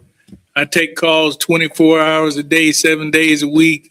Text me anything you want to do so you can get a hold of me. Madam President and the council, I wish the mayor had vetoed this. I would have liked to have known, not vetoed it, but I wish he had let it pass so it wouldn't take a 5-2 vote. I wish the mayor would have listened to the citizens. I was the only one here to speak, but others wanted to speak, but it was too late. But I don't know if we've ever done this before or anything like that, because I think when the Area Planning Commission puts things together, I don't think that they look at the districts and try to make, they try to be fair and honest with the districts. Like I said, I don't know about you lying, Lizzie, or anything like that. The only thing I didn't like you saying was that you said the map was done by Catherine Davidson and Gerber Baby Porter. And the map was done by the Planning Commission. Why he called that grown man that? Because he's a Republican. Don't ever forget that. Yeah. Cornelius White is a Republican. He's a Republican. And he's a Republican. He's a Republican. Point blank, full stop. But he don't do nobody else like that. I've never heard him make a nickname for nobody else. Because Republicans don't like intellectual black men, period. They like their black men stereotyped, pause. But they like to look upon other black men if they don't agree with them. It's just like white racists, right? When white racists come across a non-racist white person, they get mad at them. Why aren't you being racist? What's wrong with you? You're not taking full advantage of being white, man. Call them an N-word. Why are you being nice to these coloreds? Yeah, man, what's going on? So he adopts that state of mind. And that's why. So you're saying that I'm lying or the Planning Commission's lying? The map was done by the Planning Commission. Yeah, and then that's the other thing, right? 9 times out of 10, they don't have a fucking clue what they're talking about. But, Right? The Rapides Parish Planning Commission, they did the map? I was not on the council at that time. Okay, but that's fine. Well, they did the map. It wasn't Gerber Baby Porter. It wasn't Catherine Davidson. And, that's why people get upset. And that's why, you'll probably get a challenge. Jim Millard will probably get a challenge. But like I said, I appreciate you, Madam President. You haven't beat me down or anything. And I know Jim Millard's following whatever the mayor tells him to do. Mr. White. But look, I got to say this because we're going to have our 250th anniversary. That's what the Constitution, all of this stuff is about. You're wrong to attack that young lady right there. I'm just saying that because we're all citizens. And I don't care about what he's saying. I care about the fact that he can say it, right? You should be able to say it no matter, because things can be fact checked. That's the beauty of it, right?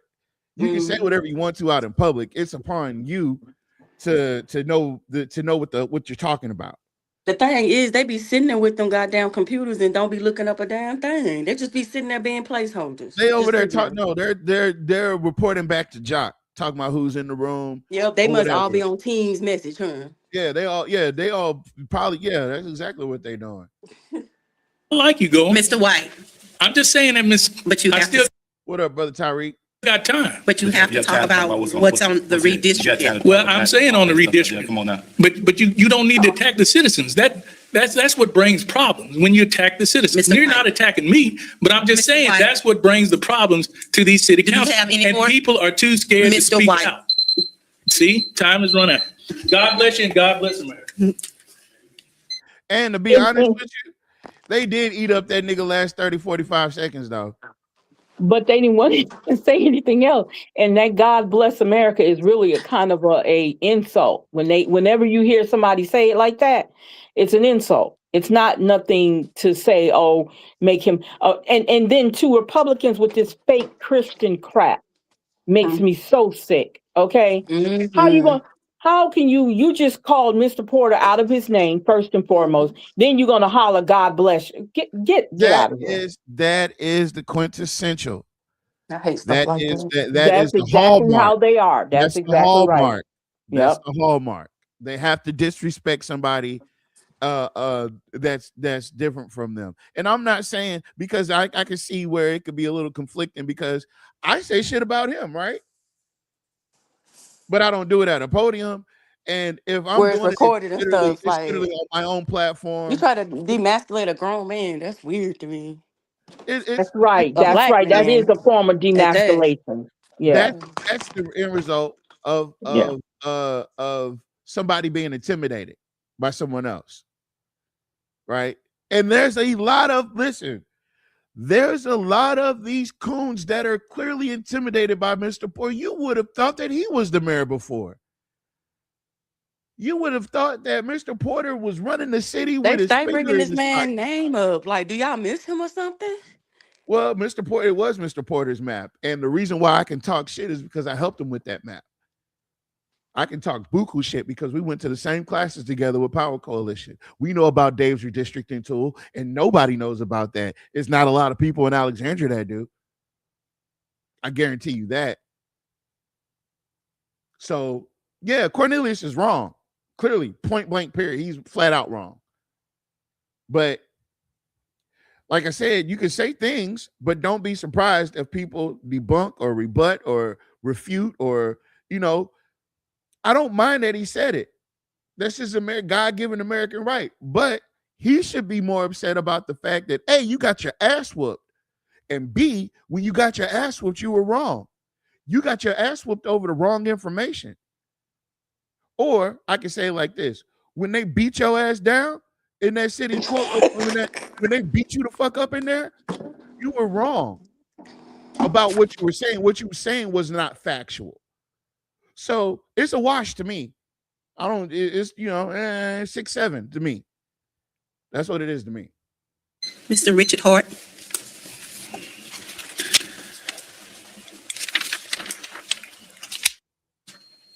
How y'all doing today? Fine, thank you. Right. I just came to ask if I'm looking at the council, and it came to a 4-3 vote on the decision, and we have 2 councilmen at large, and one councilman at large voted yes, one council member at large voted no, and they represent the whole entire city. So I would like to find out where the divide came from those 2 particular council members as to why they saw things differently when they represent the whole city.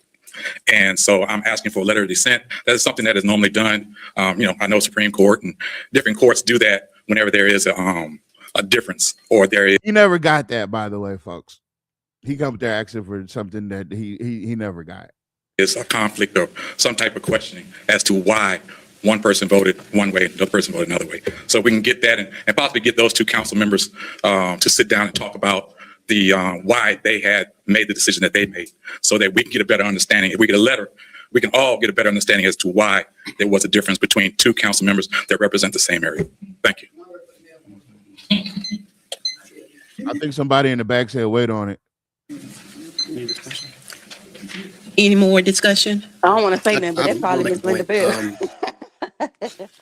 I think the issue that's been overlooked is the fact that we're not growing as a city. Right. And in 2010, our population was 47,000. In 2020, our population is 45,000. And in 2030, it's estimated it will be 43,000. And we're going to be going through these boundary gymnastics in a few more years if we don't find a way to grow the city. And I just have a discussion with my council members for 2 and 3. Have there been any discussions with the administration on how to grow the populations in your districts? Because that's very, very important. I'm pushing for affordable housing that affects 1, 2, and 3. And, we tear down homes, but we have no plans to build anything. And we do, victory laps that a house has been demolished. But we need to really take some serious steps as a city to see what can we do to get more people to move here, because in 4 more years, we could easily have the same situation where the lines need to go one place and politics are going to play it going another place. So as a council, as a city, we need to make some serious decisions and really come together for the betterment of the citizens. I mean, crime is an issue, and it's just disappointing that we're just not growing. So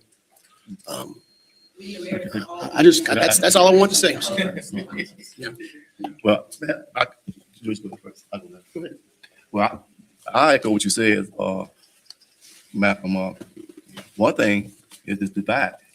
When you could look at Channel 4 from anywhere and see how divided the city is, you make a decision whether you want to bring your people here or not. I moved 11 times in the military. Here we go.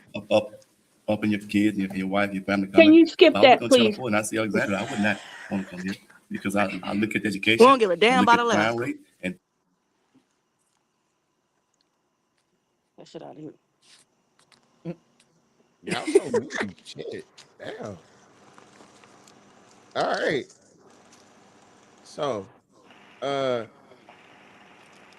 what we have here is a failure to communicate. No, I'm just saying.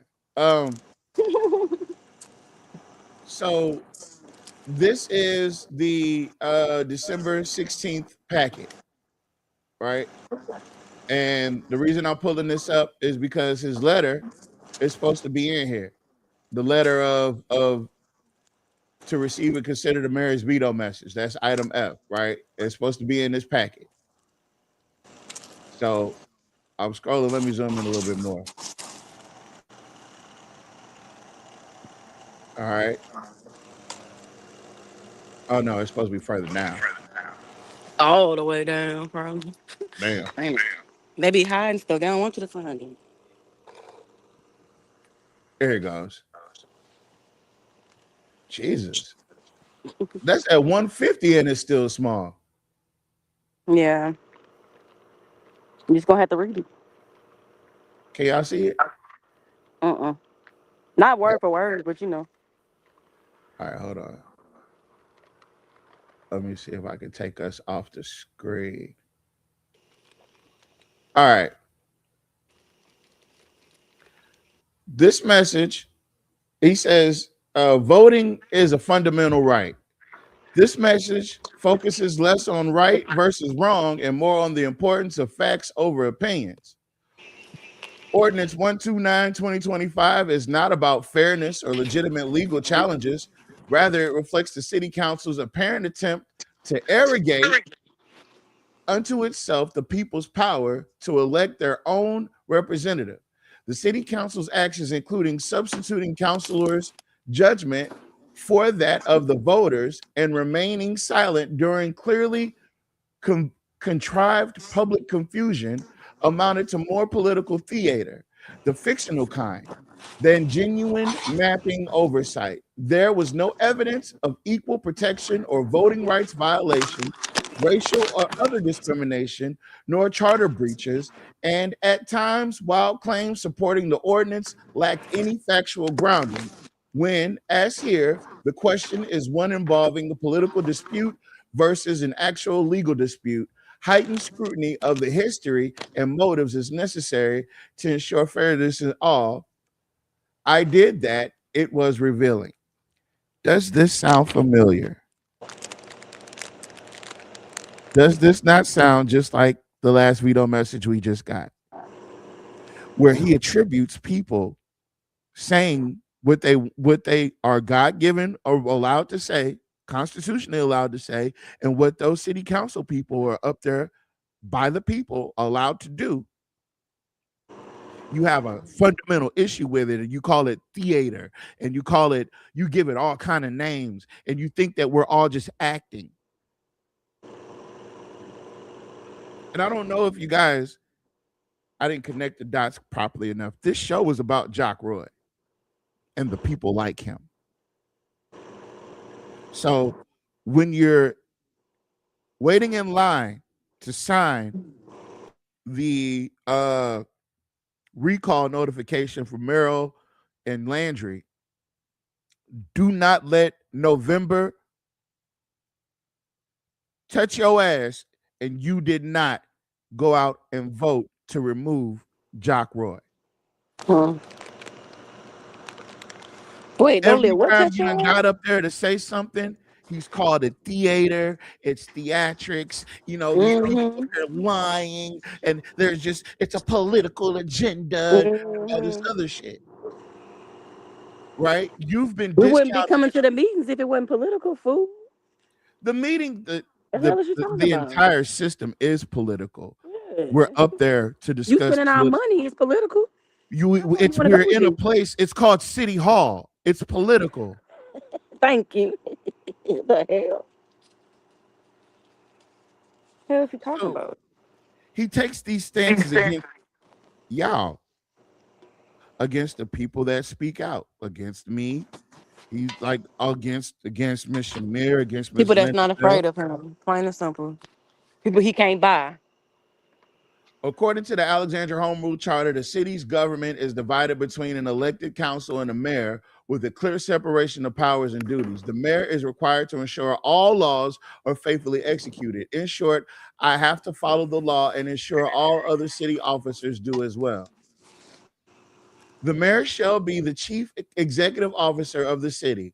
All executive administrative authority shall be exercised by and through the mayor, except as forth in this charter, section 3-1. All divisions, departments, offices, and agencies shall be under the direction and supervision of the mayor, section 4-01A. The mayor shall direct and supervise the administration of all division, department, offices, agencies, and the city, except otherwise provided by this charter by law. And he shall see that all laws and provisions of this charter of the council are subject to enforcement by him or by officers subject to his direction and supervision are faithfully executed, right? In the absence of equal protection, discriminatory practices or charter issues, decision falls under the category of what actually motivated the city council majority to exact an instrument that truly redefines what a district is, i.e. the essence of the community of interest, or erasure or ensuring minimal disruption to such areas having common social, cultural, historical, or economic interest, having disposed of the constitutional questions because no evidence was presented after ample opportunity, we turn to the Home Rule Charter questions. Now, the reason that he said that he vetoed it is because common social, cultural, historical, or economic interest.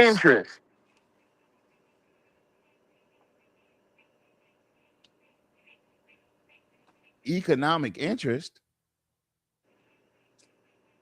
Economic interest. Oh, you're saying that you drew the lines so that you could get money to go to one district. Oh, wow. Wait. What? Did It he? was there all along. Yeah. He just basically said he did that so Because he wasn't that going to put no money reignite. in you niggas' hands.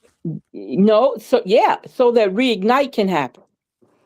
He was telling you ahead of time, right? Now, let's look at the Voting Rights Act. Let's examine that for a second.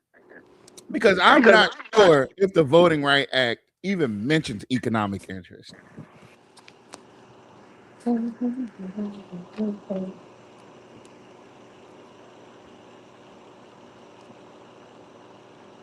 Let me go ahead and do it like this. That way, what I'll do is I'll economic interest.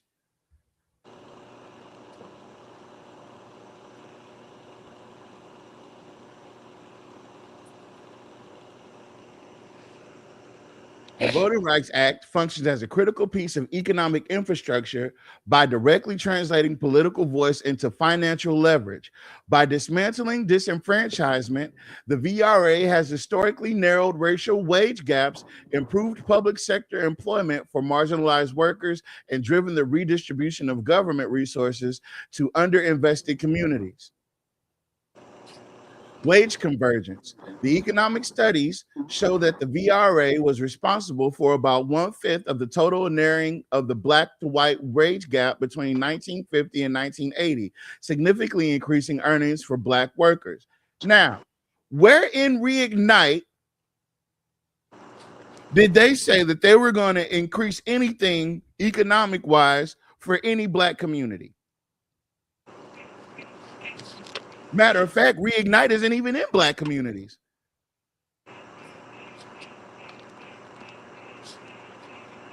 Reignite doesn't touch black communities. It used to before they gerrymandered it. But they had to gerrymander it in order, I don't understand. It's almost as if the mall was in District 2, Reignite wouldn't have happened. And can I also say this, right? The gerrymandered map that they're using is in favor of District 4. So let's talk a little bit about those people who live in District 4. So your mayor lives in District 4. Me. Shamir lives in District 4. Lizzie lives in District 4. But more importantly, the mayor lives in District 4. So he has a personal vested interest in making sure that District 4 includes things that it previously didn't, things that he wanted in his district, like the mall, like Walmart, like the movie theater, like the bowling alley. All these, the zoo, the golf course, Cabrini, the sex shop, the daiquiri shop next door, the dog park. Listen, I'm not just saying things in a sequence. I'm telling you that if you look at it, all of the things that he's saying that they're trying to bring to Alexandria to attract people, this corridor, quote unquote, it's all in his district. It's all to benefit him.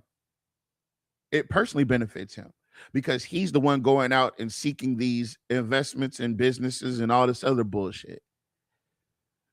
So the reason why he gerrymandered District 4 or he gerrymandered the rest of the city is because he did not want the mall in District 2.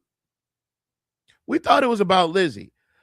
Lizzie was just a dumb scapegoat, right? She took all the brunt of it, but the goal, we didn't realize at that time, was to ensure that the mall area, that the Reignite corridor was totally and completely in District 4.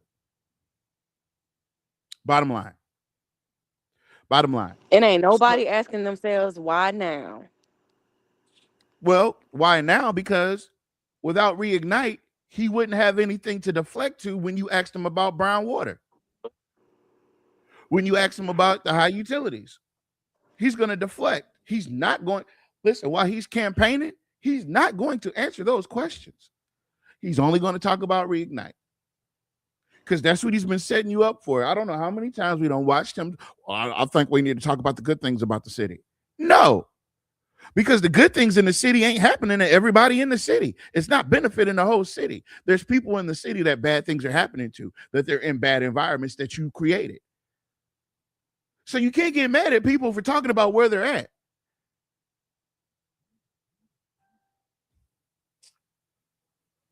That's the long and short of it. You know what? It was a lot. In no way does any common reading under the rules of statutory construction indicate this may occur only once. As Jay Goins, city attorney, properly explained, rather it sets forth a minimum requirement of at least the one required time it shall occur. And even if that construction is wrong, what no one seems to grasp was the city council failed to adopt an ordinance of any semblance complying with the provisions on time. So it is moot. 2 councilors qualified and ran under the 2011 district, and it was only after their qualifications under existing boundaries did a former duo of councilors exact a map carving the qualifiers out, with the central one at issue here, Ms. Felter's district, involving supported claims by her purposeful political retaliation. Her purposeful political retaliation. You guys, this was a fix that we didn't pay attention to. This was a fix. And you really brought it all together when we think about that money that's getting ready to get put in District $80 million is going straight to District 4. Yep. In his district. And he's running for mayor. Wow. Yeah, that's deep. That's deep. The politics are well documented by this more complete record and the common knowledge of those holding local office, and those politics, I note, are quite permitted in this case regarding a former council's attempt to legacy control her former district, help install the next seat holder, exact revenge for a friend who purposefully fomented frivolous litigation to unseat Ms. Felter, all the while maintaining a hidden hand, the base. Even rank motivations of others compels their gambit be stopped.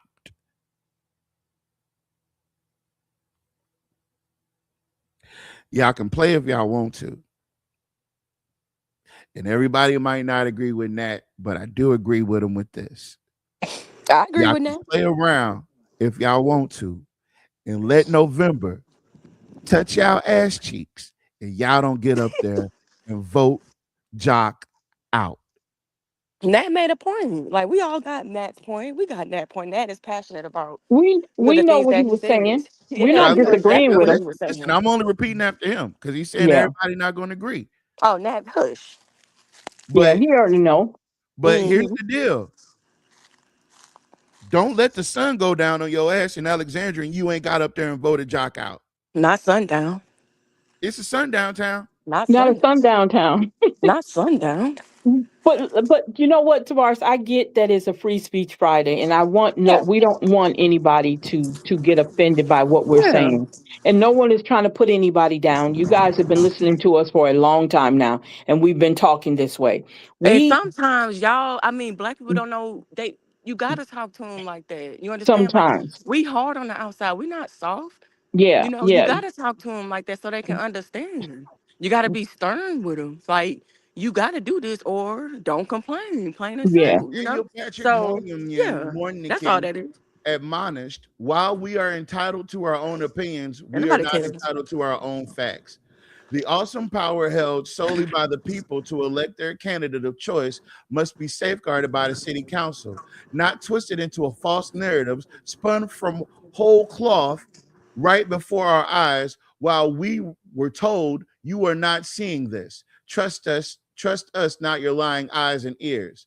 Ironically, the city council seeks to decide who should serve with them, not by election, but by legislative fiat, substituting their judgment for the people's. How many times, and this is for you, Cynthia, how many times you gonna let Jock piss in your shoes and make you walk in them?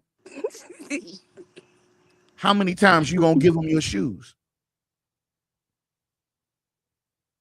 How many It's like times? that Cynthia started off strong. It's like she started off strong, and then it's like she got weaker and weaker by the year because I feel like they trying to influence, well, Roy's influencing her. Whatever may be going on the back end. She started off good, when she did her first term, and then this is her second term. This time, she not doing too good. She not holding home. She not supporting her community, and that's just real. Like, everybody up there is gonna get told what they not doing. Like, nobody's perfect, but when you vote on things that leaves the community in a bind, then yeah, you gonna get told, and you have to get told. You're an elected official, Everything ain't gonna be peaches and cream. I expect the same if I ever were to run for president of the United States. You feel me? Like I expect to be crucified. You know what I'm saying? If you voting wrong, like you can always seek counsel. Ms. Seek Bell said, no, counsel. that's Ask on her head and questions. calling it rain. You know, how many times she gonna let Jock spit in her face? Every time she disagrees with him, he puts her right back in line. I just don't see what the hell is it to be afraid of. Nothing. I really don't. He ain't nothing but a man. Okay? He ain't nothing but he's nothing but a human being. And a weak one at that. A Every weak time he wrinkle, sends a out weak these wrinkle one. vetoes, when they're going to do these vetoes, right? He never shows up. Yeah, he like to throw a rock and hide his hands. He's that type of person. Like y'all don't want that kind of person as a leader who can't accept criticism. We gotta work regular jobs and get constructive criticism. And you tell me the mayor that's been there 16 years can't take criticism? Because he's infallible. We don't need nobody like that. You don't need nobody that can't be taught. Everybody can be taught. He's been Everybody, doing even this. the president of the United States, everybody can be taught. He was handed the reins by Deborah, Yeah, right? got Yes, you. because when Randolph died, he kicked the bucket. Deborah was running the city for them last couple years. Yeah, that's And what I heard. so when it was time for somebody to rise up in the power, the young Republican Jock switched parties and started running Alexandria with an iron fist, with a soft iron fist. Right? He got y'all wrapped up in MISO, turned around, got y'all wrapped up with this DG Hunter Bayou Cove bullshit, turned around and did so many things over those 16 years that we're still unpacking. Ran y'all up into 40 years worth of debt, put y'all, not bonds, because what comes along, what's the short term of bonds? Bondage. Put y'all in bondage for the next 40 years. Matter of fact, he's looking to put y'all into more bondage. Matter of fact, he applied to put y'all in more bondage, but he did it wrong. He illegally went behind the city council's back and applied for bonds before the city council even approved the idea of even getting bonds.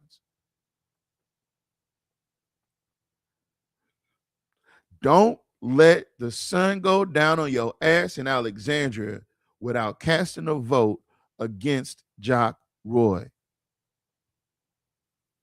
And I'm not saying pick no anybody. Vet the candidate. You know we're going to do the work. We're going to do it. We'll be here with you. Rain, sleet, snow, whether we are at odds at the moment or whether we agreeing, whether we just discussing it, whatever. We're going to be here to do that. And we praying for somebody to come through and do it. Whether or not people understand this about us, there's no way we could be this invested in Alexandria and the people of Alexandria at this rate for this long and not actually care. We care. We wouldn't be this angry. We wouldn't be we wouldn't be doing this at all if we did not care. We wouldn't be trying to motivate. We wouldn't be trying to educate. We wouldn't be trying to do any of this if it was for nothing. There'd be no Sinlaw Housing Alliance. There'd be none of the shit that we put in. None of the work we put in did it ever affect us. We lived in Pineville. We live in Pineville. Some of us live in other places. Some of us live in Boise. Some of us live in Miami. And we're still doing the work. And some of us live in Alaska. No, I'm not counting that nigga.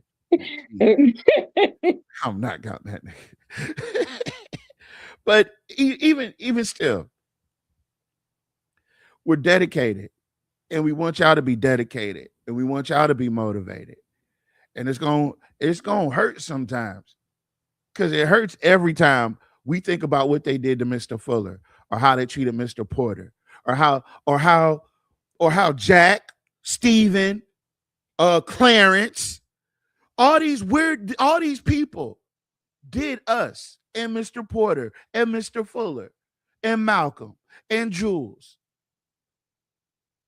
Where are they now? Tell me where they're at right now. They coming. Where they been? Exactly. So be encouraged. Friday, Free Speech Friday, we did this. I played a lot of clips because I want y'all to understand that there's a mirror in social media and old media that it's mirroring what's happening to us right now. Right? Let me play this. Let me show y'all what I'm saying. Right? And y'all wondering why, and I let this clip play all the way through. I'm gonna run it one more time. Not all the way through. But these people, listen, a Missouri woman is apologizing after her racist rant on camera got her in trouble with her employer. She lost her job, and now all of a sudden she's not a huge fan of the KKK anymore. But she definitely was in the video that went viral earlier this week. Take a look.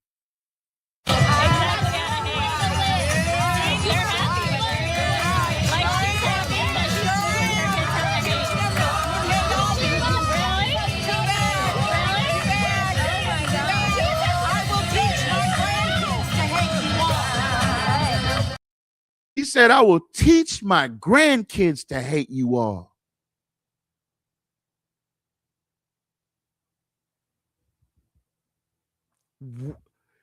You think she's the only one? You think that's the only place that it's here? It's here. They're doing it to you now. Here. Lizzie did it to you. Jock is doing it to you. He's telling you, I'm not going to be able to succeed this city, including you black folks. I can't include you black folks. That's why Johnny Downs is in District 1 that they had to draw in. Because they needed an excuse to keep spending money, and it's a scapegoat to say that we're putting money in District 1. We're just not telling you it's way on the other fucking side of town. Right? He's telling you that Cheatham Park is not getting fixed till 2030. He's telling you every time you step into that podium at that city council meeting that you're just there to act. You're there to political theater. You're not saying anything of substance. Yeah, you might even have a whole page dedicated to it. I want a page dedicated to telling us the real reason why the mall couldn't stay in District 2. You didn't write that in your little dissenting ass letter there, jackass. Tell us why the mall couldn't stay in District 2. Because Lizzie don't live by the mall. Do she? I don't know. But the mall and Lizzie ain't got shit in common. This wasn't about Lizzie. This was about all that property you were trying to scoop into District 4 like Harry Silver did. You went back to the Harry Silver map when Harry Silver tricked Roosevelt out of that section of District 2. Yeah, I don't even think he tricked him. I just think he treated a nigga like a nigga. I'm sorry. So when Jock starts to realize that you're becoming more educated on the charter, on the processes, when he finds out you're an intelligent black person, let me show you. Kept going around. It is against the law for any Negro slave to read or write. Now you want to learn? This is what you learn.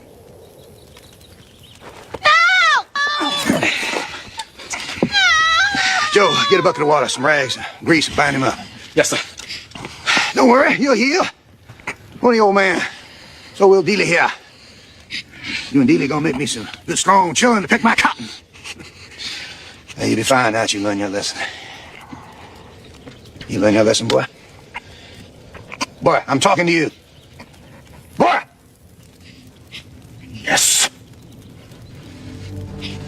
Yes, what? Yes, sir. I learned my lesson. I learned my lesson now. All right, get along now. Got to get ready for work tomorrow. The next year's crop.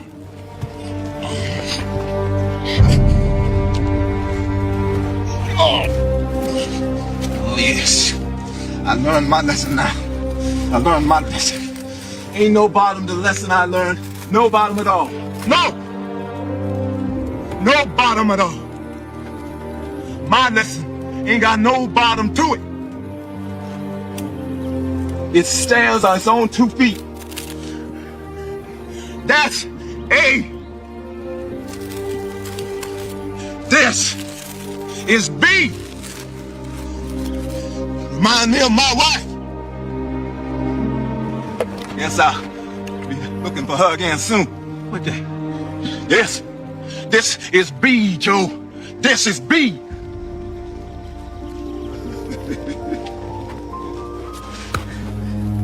Osweiler, you best come here. Now, C. Got his mouth open like he got something important to say. That's C. What you think you're doing, boy? You teaching?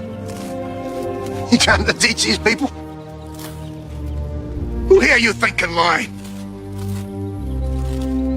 Who here you think can learn?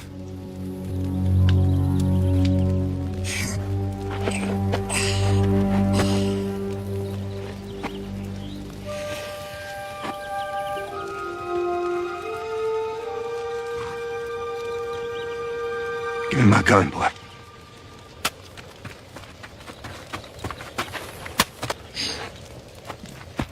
Joe, take what's left of this man down the crossroads. Sell him to the first slave trader comes along. Tell him that he lost control of a team. Plow went over his hand. Now! I want him off my land now! Your land? And you, Daddy, you get up to the house. I will take care of this.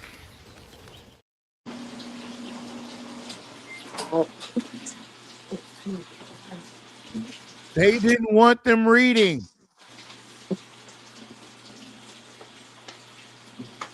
Why do you think Jock acts the way he acts? He gets so fucking indignant when y'all come up there. He turns his face up. He gets Jonathan Goins to research who you are. When you Well, come up there answer with this your though. shit together. So how come we can't go up there and be intelligent black people, but don't he got intelligent black people sitting next to him? They got credentials. No, that's the ceiling. That's as high as it goes for him. He's not, no, them the only 2 niggas that I allow to read around me. The rest of y'all ain't got no business reading. You stupid, Tavares. Y'all just don't, man. I'm They proud of want you. this is you think that I'm making illusions, but I'm not. It's so apparent. When you become educated on what's happening, you become the biggest threat of all. And Jock knows that we've become completely educated by using that charter, by listening to what he says, and by dissecting these little veto notes and pointing out how racist he actually is. You turn He must it have forgot that it's a few of us political. out here that actually will read documentation. You ain't got no business reading. You see what they used to do to niggas that read? He chopped off his thumb and his pointer finger. Yeah, they used to kill him. Yeah, sure. And this is mild. This is tame because slavery was far more brutal. But what's Alexandria's main tourism export? Plantations. Mm-hmm. So it's supposed to be retail? What's the? I don't know. The Kent House. Oh. Yeah. The Kent House. Frogmore. That's not in Alexandria, but it's close enough.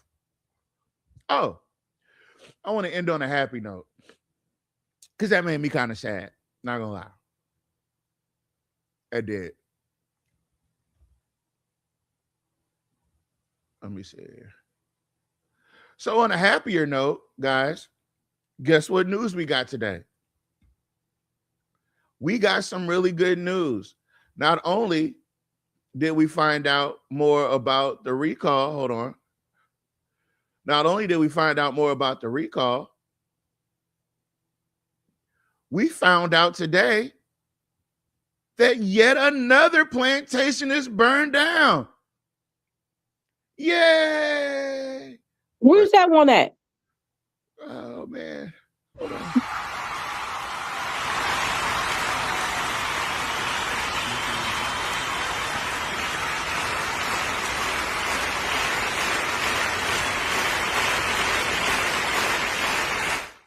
Okay, that's enough. Where's that at? This is Nottoway. They claim that the Iberville Parish president told firefighters to stand down as the mansion burned. And they're suing. But Tavares, that's not a new one. That's not new. Oh, I know. I just didn't know it had burned down. Yeah, Tavares, that's old news. That was last year or beginning of this year. No. Now the Nottoway plantation owners are suing Iberville Parish because they're saying that the parish president told the people to stand down and it was unrepairable and not worth saving. So now they're lawsuiting. Oh, okay. Yeah, they're suing. Poor baby. Somebody said if this had only been a ballroom, this could have been avoided. Well, somebody said they do that when sending the firefighters in will be an unreasonable danger to their lives, aka a tinderbox. Wood flooring, designed convection air currently on fire. Right. I mean, who's that upset about a damn plantation burning? Nobody. I'm not. Your connection was interrupted. Oh. Nottoway owners claim Iberville Parish president. Come on. So nearly a year after Nottoway Plantation burned to the ground, its owners filed a lawsuit against the Iberville Parish government, Parish President Chris Daigle of the city of Plaquemine, claiming all three acted in a gross negligent manner that contributed to the complete destruction of the major attraction. Nottoway Plantation Resort filed the petition for damages on Thursday, asking for the compensation of all reasonable damages. Its owner, Dan Dias, could not be immediately reached for comment. Nottoway Plantation was destroyed in a fire on May 15th, 2025. The blaze started at around 2 p.m. in the mansion's south wing before completely engulfing it by nightfall. At some point after firefighters arrived at the scene, the suit claims the Plaquemine Fire Department assumed the lead. At around 3:30 p.m., sources on the scene reported the fire had been contained in the boys' wing of the mansion. Water had extinguished the fire on the floor, drapes, and furniture, according to the lawsuit. The fire was in a position to be completely put out. But it was a false horizon. The mansion was built using a 19th century technique called balloon framing, where the wall studs run vertically in a single piece from the foundation up to the roof. In a known issue for firefighters, the suit said the spaces between those studs hadn't been fully extinguished. The suit alleges the Plaquemine Fire Department should have known to send hose lines to the attic or the highest point of the structure to douse it from above and prevent the fire from spreading. They want reparations for their plantation burning down. There will be no reparations for you. None. I hope. But yeah, that's how we end the show on a light note. Plantation burnt down and now they're crying about it. Cry me a river. Nat has that educational tour trip as well. When is that? That's next month, ain't it? That's this month. No, it's this month. You can look at the flyer on his page or my page. Okay. Let me pull that up. Yeah. All right. Last call. Last call.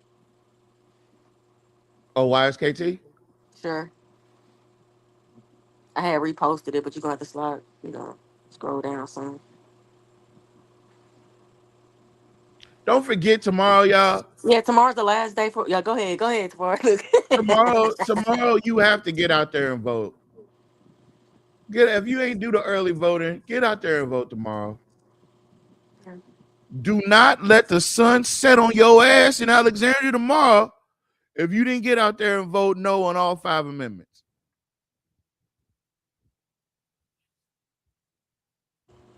You know? Mm-hmm. Oh, and Curtis, I didn't forget you. I didn't forget you, Curtis. I'm just not, I just don't have the energy to expel calling you a coon this evening. I really don't. So we see you. We see what your role is as the chief, whatever the fuck he gave you for Reignite. Reignite is a dumbass idea. I don't care who disagrees with me. Because Reignite came at the cost of gerrymandering districts 1, 2, and 3. So for me, it's an automatic no. It's a wasteful idea. It's an And extremely it's a wasteful idea. It's a With the vanity. issues that we have. So whenever I ask anyone this question, or when it deals with Reignite, I'll ask them, okay, well, what about our brown water? What about our electricity? Our fuel charges? What But about see, the thing is, we're not going to talk everything about else? That stuff comes first. What about our drainage? What about our streets? That stuff comes first, and they can't answer that. They never answer the question. Never. Not one person.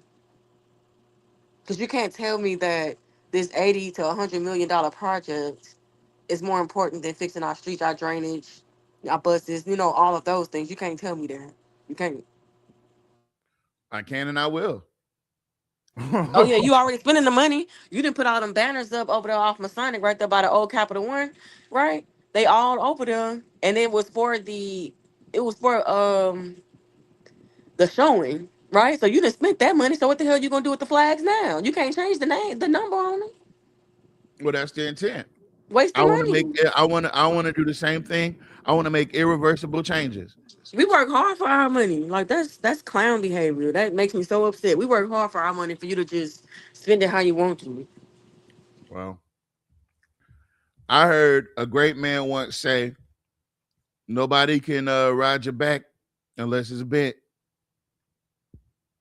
Well, that's right. That's right. You got to stand up. You got to stand up, folks. Got to. Hold on, let me see if I can pull that up before we get out. No, you ain't say this first. You got to tell the people the date of the trip. I can't see it. Oh. Hold on. Hold on. I got to turn the comments off so they can read everything. They can't see it. We can't see that. You got to read it for us.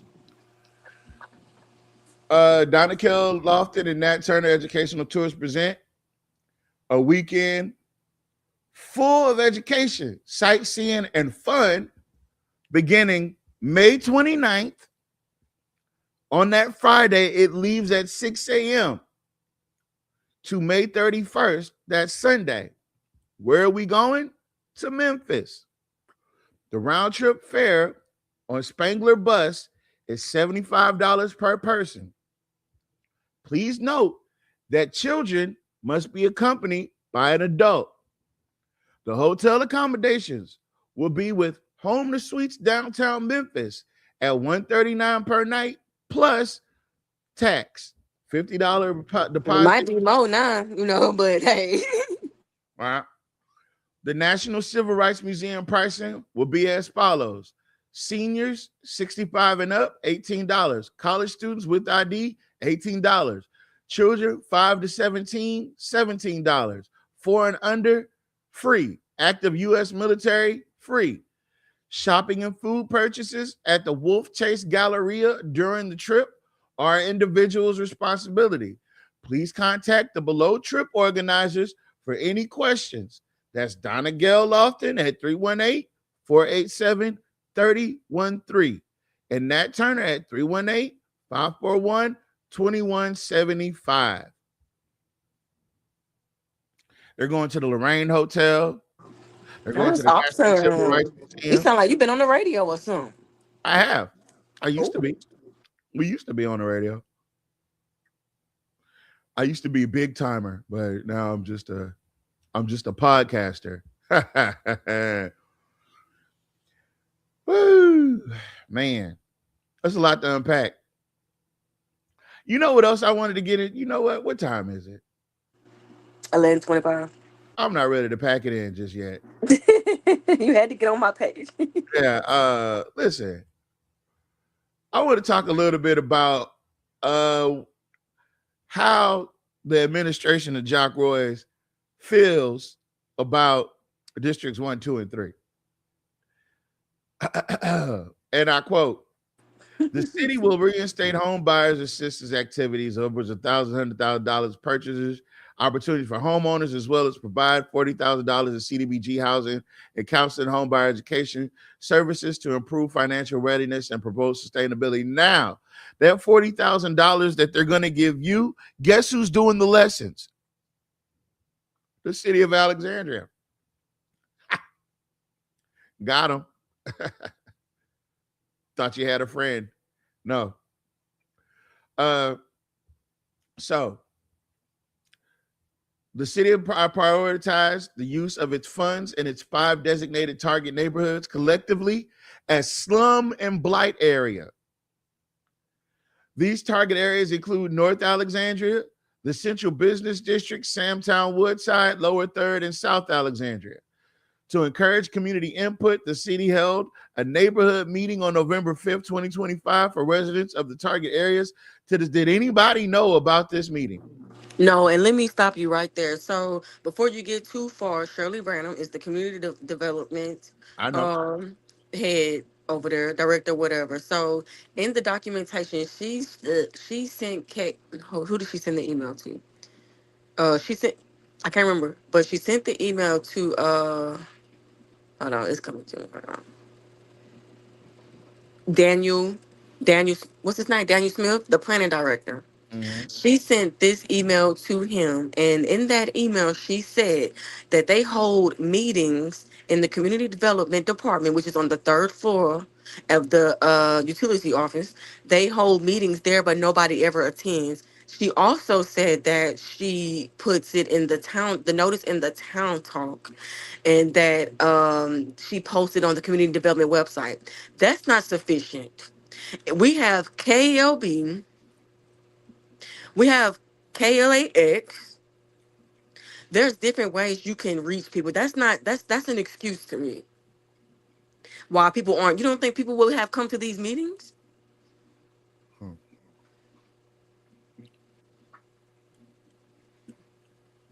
So the city is calling your neighborhoods the slums.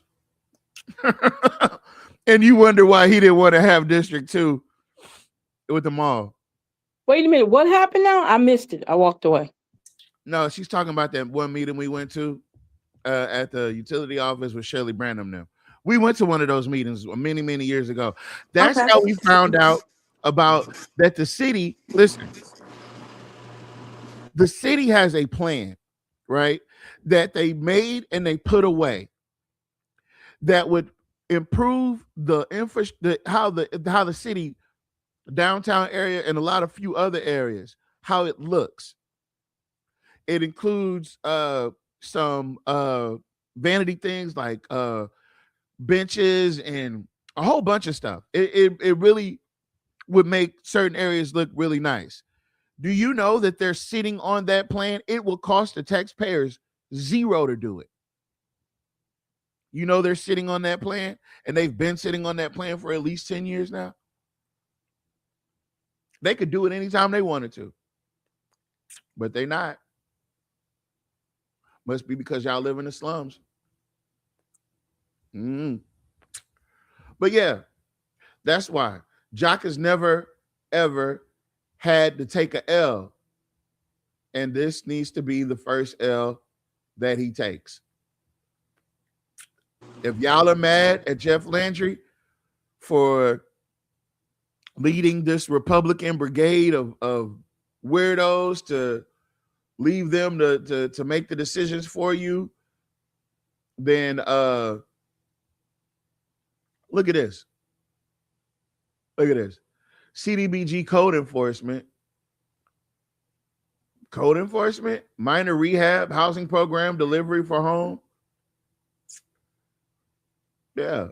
Any unused. Look. You see it now? You see it now? Hold on. It says hold a public meeting to answer any questions. Meeting is planned for June 15th at what they say? No, go. I can't see it. What? Yeah, that's the email right there to Daniel Smith. That's the planning director. She sent that to him. This is required yearly. Uh-huh. So this is her saying these words. And I went through all 44 pages. Provide the document to public for comment for 30 days. We publish notices in the Town Talk. Publish the document to CMDV's city website page. Comment period starts on May 15th, ends on June 15th. Any changes can be made during this 30-day window.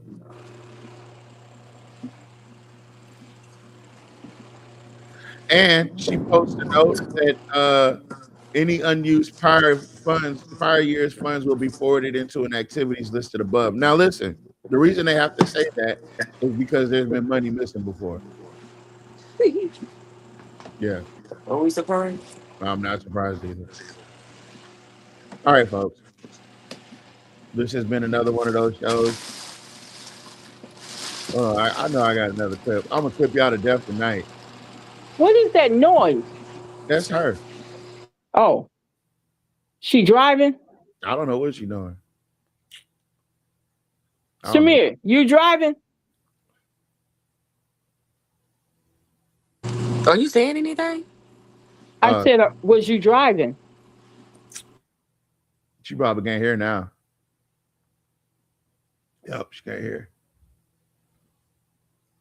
When the Speaker of the House gave me that letter kicking me off my committee, I tore it up because he's expelled me. What else can you do? We have nothing to lose, Black folks in the South. It's time to rise up. It's time to let them know that we're going to fight like hell against this new Confederacy, and that the only thing we have to lose are our chains. Now's the time not to be intimidated, not to try and play patty cake with fascism, but it's time to fight back with every tool that we have and to make it uncomfortable, to hurt them economically, and to wage a battle that future generations will be proud by what we did in this moment.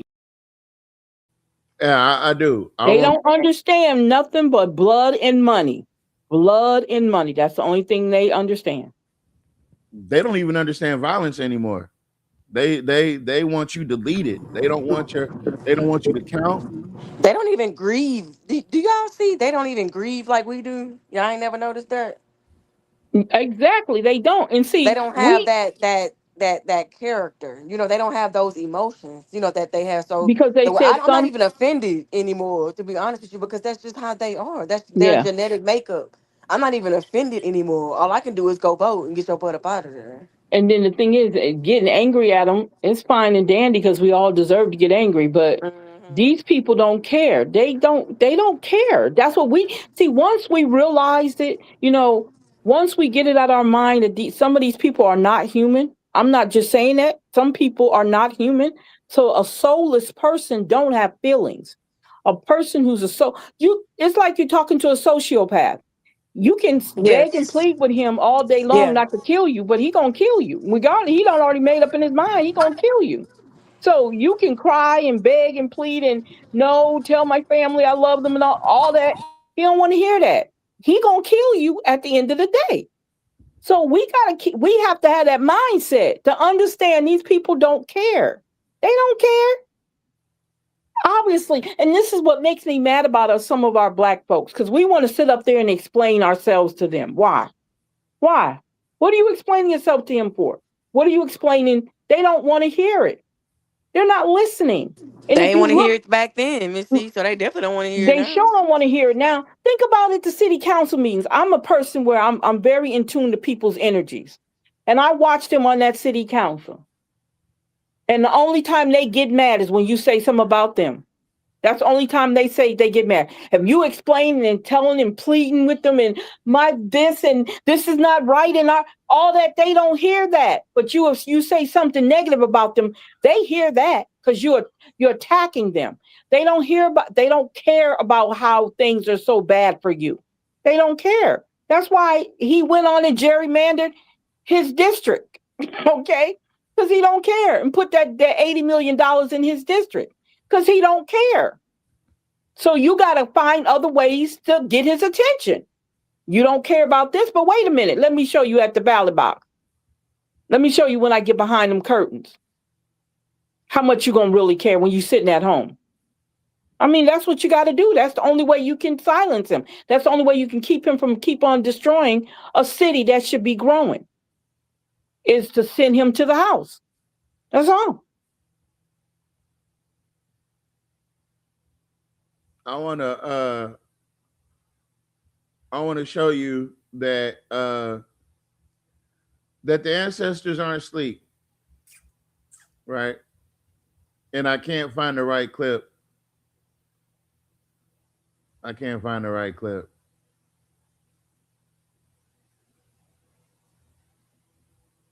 Hold on.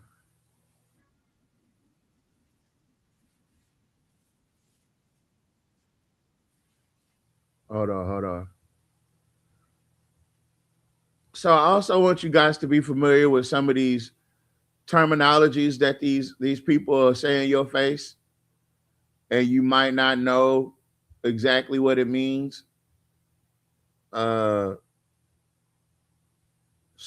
let me give you an example, and then we'll move forward, and I'll give you the result. Just a second. He chimping out. Is that you, Cameron? What up, nigga? How you been, nigga? They chimping out again.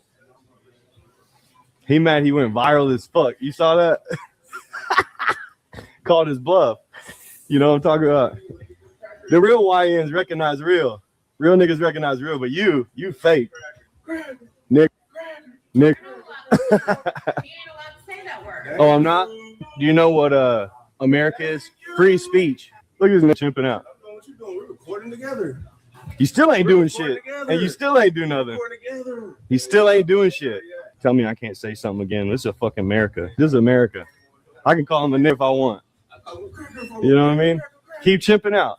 Dumbass nigga. He's still chimping out. Look at these dumbass niggas. Look at these dumbass niggas chimping out. And do something about it. Leave me alone, Nick. Leave me alone, Nick. Nick. Do something about it. Nick, dumbass Nick. Keep chimping out. Keep chimping out, Nick. He handled that well, honestly. Very well. All right. Is that a prank or something? He handled it so well. That's not a prank? All right, cool. Let me show you how well he's handling it now. Is that Chud the Builder? Is that Chud the Builder? Well, I could probably make an assumption, but yeah. This is so random. I'm just wrong. So he's in Nashville, gets arrested. Couple days later.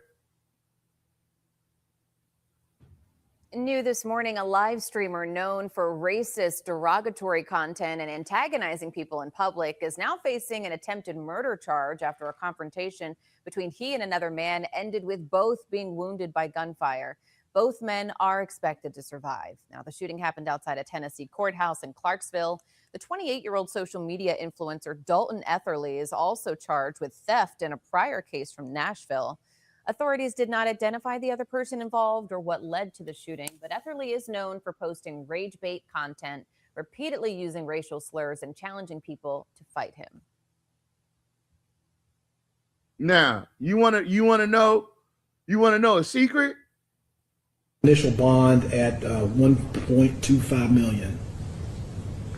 Based upon the fact of how many people were in the courtyard, were here at the courthouse, and the seriousness of all these felonies. And his bond status. Okay? Yes, sir. So $1.25 million bond. So again, you can keep antagonizing black folks all you want. Everything you're doing is backfiring, including this gerrymandering redistricting shit. And Jock, I'm telling you, what you did is gonna backfire. It's going to be your downfall. Those vetoes are what's going to cost you this election. I guarantee it. I guarantee it. Those vetoes are going to be, and it could be a plethora of other things. But those vetoes are what's going to seal your deal. Because you said things in those letters that had nothing to do with the issue. You accused people of political pandering as if you knew for fact that's what it was, and you lied. You're a liar. And you rage bait us. Am I comparing Jock Roy to Chud the Builder? Kind of, sort of. He just does it with a veto, and he's never there to read it. Antagonizes the shit out of y'all. Tells y'all don't mean shit. Tells y'all up there play faking, and you're doing all this for political. And I know what it is. It's political season. It's election season. It's just the thing they're going to do. We're going to have to just deal with it. Totally discounting people. You damn right. You just gonna have to deal with it. And then you brought it up. That's what's crazy, right? So you worried about your seat. You worried Because about. why would you bring it up? Ain't nobody bring it up. In my spare time, I'm not going to tell y'all too much, but in my spare time, I like to use slurs. I like to use slurs that white people design for black people, but I use them on white people. No, I'm just playing. That's horrible. I should have said that. Free Speech Friday. But yeah, the decorum is out the window. I don't know why you guys think that we still need to play by rules that they're not playing by. I don't know what makes you think they're even playing by rules. But yeah, folks, I love it here. And we love you guys, right? And we're out of here. We're out of here. I can't find the song. So I'm just gonna I can't find it. Hold on. But I gotta stop. Let's see. Do I got a clip? I got it. I'm playing these same clips over and over again because I only loaded so many. Oh yeah. Not the American way. These damn bills that come out here all the damn time come out here at the last second, and I gotta try to figure out how to vote for my people. How ashamed of you should be. You should be ashamed of yourselves. I'm sick of it. Every year we give power to one person. It was not made that way in the Constitution. He was around when it was written. Now we pass rules that stop each one of us. Enough! I feel like somebody trying to be released from Egypt. Let my people go! My God, they sent me here to vote for them. They sent me here to vote for them, to argue for them. But I'm trapped. I'm trapped by rules that have been forced down our throats. Folks, we live in a democracy, but not here. But not here. So you go back and you tell your people, I'd like to do that, but the speaker has so much power, so much control, and each one of us do it in their districts. And have to go back and say that. And you can say on your side of the aisle, oh, no, that's not the case. But yes, you do. All of us know you got to deal with it. When's it going to stop? They said when it's going to stop. If only we had more people that would speak up like that. On that note, good evening, everybody. We'll see you next week on the Can We Be Ranked show.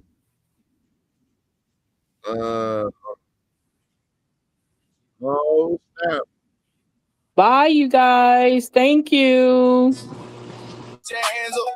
Whole city time and they can't stand up. Crime going up, water look brown. Bills too high, got the whole town down. Stand up, stand up. Put your hands up. If you love your city, better man up. For the key, for the elders too. If nobody else care, then it's up to you. Taxation without representation. Trying to say the city before we say the nation. Every month another bill, another situation. People barely living, tired of frustration. Lights high, water high, rent high too. Whole hood stressed. What we supposed to do? Mama crying, daddy working overtime. Still can't win, man. This world out of line. But we ain't backing down. Tell the whole town gather around. If you hear me, say it loud. Stand up, put your hands up. Whole city time and they can't stand up. Crime going up, water look brown. Bills too high, got the whole town down. Stand up, put your hands up. If you love your city, better man up. For the kid, for the elders too. If nobody else care, then it's up to you. Hands up, like Mike Brown. Pain in the streets, got the city pipe down. Young boy lost, trying to find their way. Need real men, standing up today. If you a leader, then lay it right now. Don't wait till the whole thing burn down. Church folks, hood folks, come together. Real change only happen when we move together. Stand up for the north side. Stand up for the south side. Stand up for the east side. Stand up for the west side. Everybody say stand up. Hey. Stand up. Stand up. Put your hands up. Whole city time and they can't stand up. Crime going up, water look brown. Bills too high, got the whole town down. Stand up. Put your hands up. If you love your city, better man up. For the kid, for the elders too. If nobody else care, then it's up to you. Alexandria, we still here.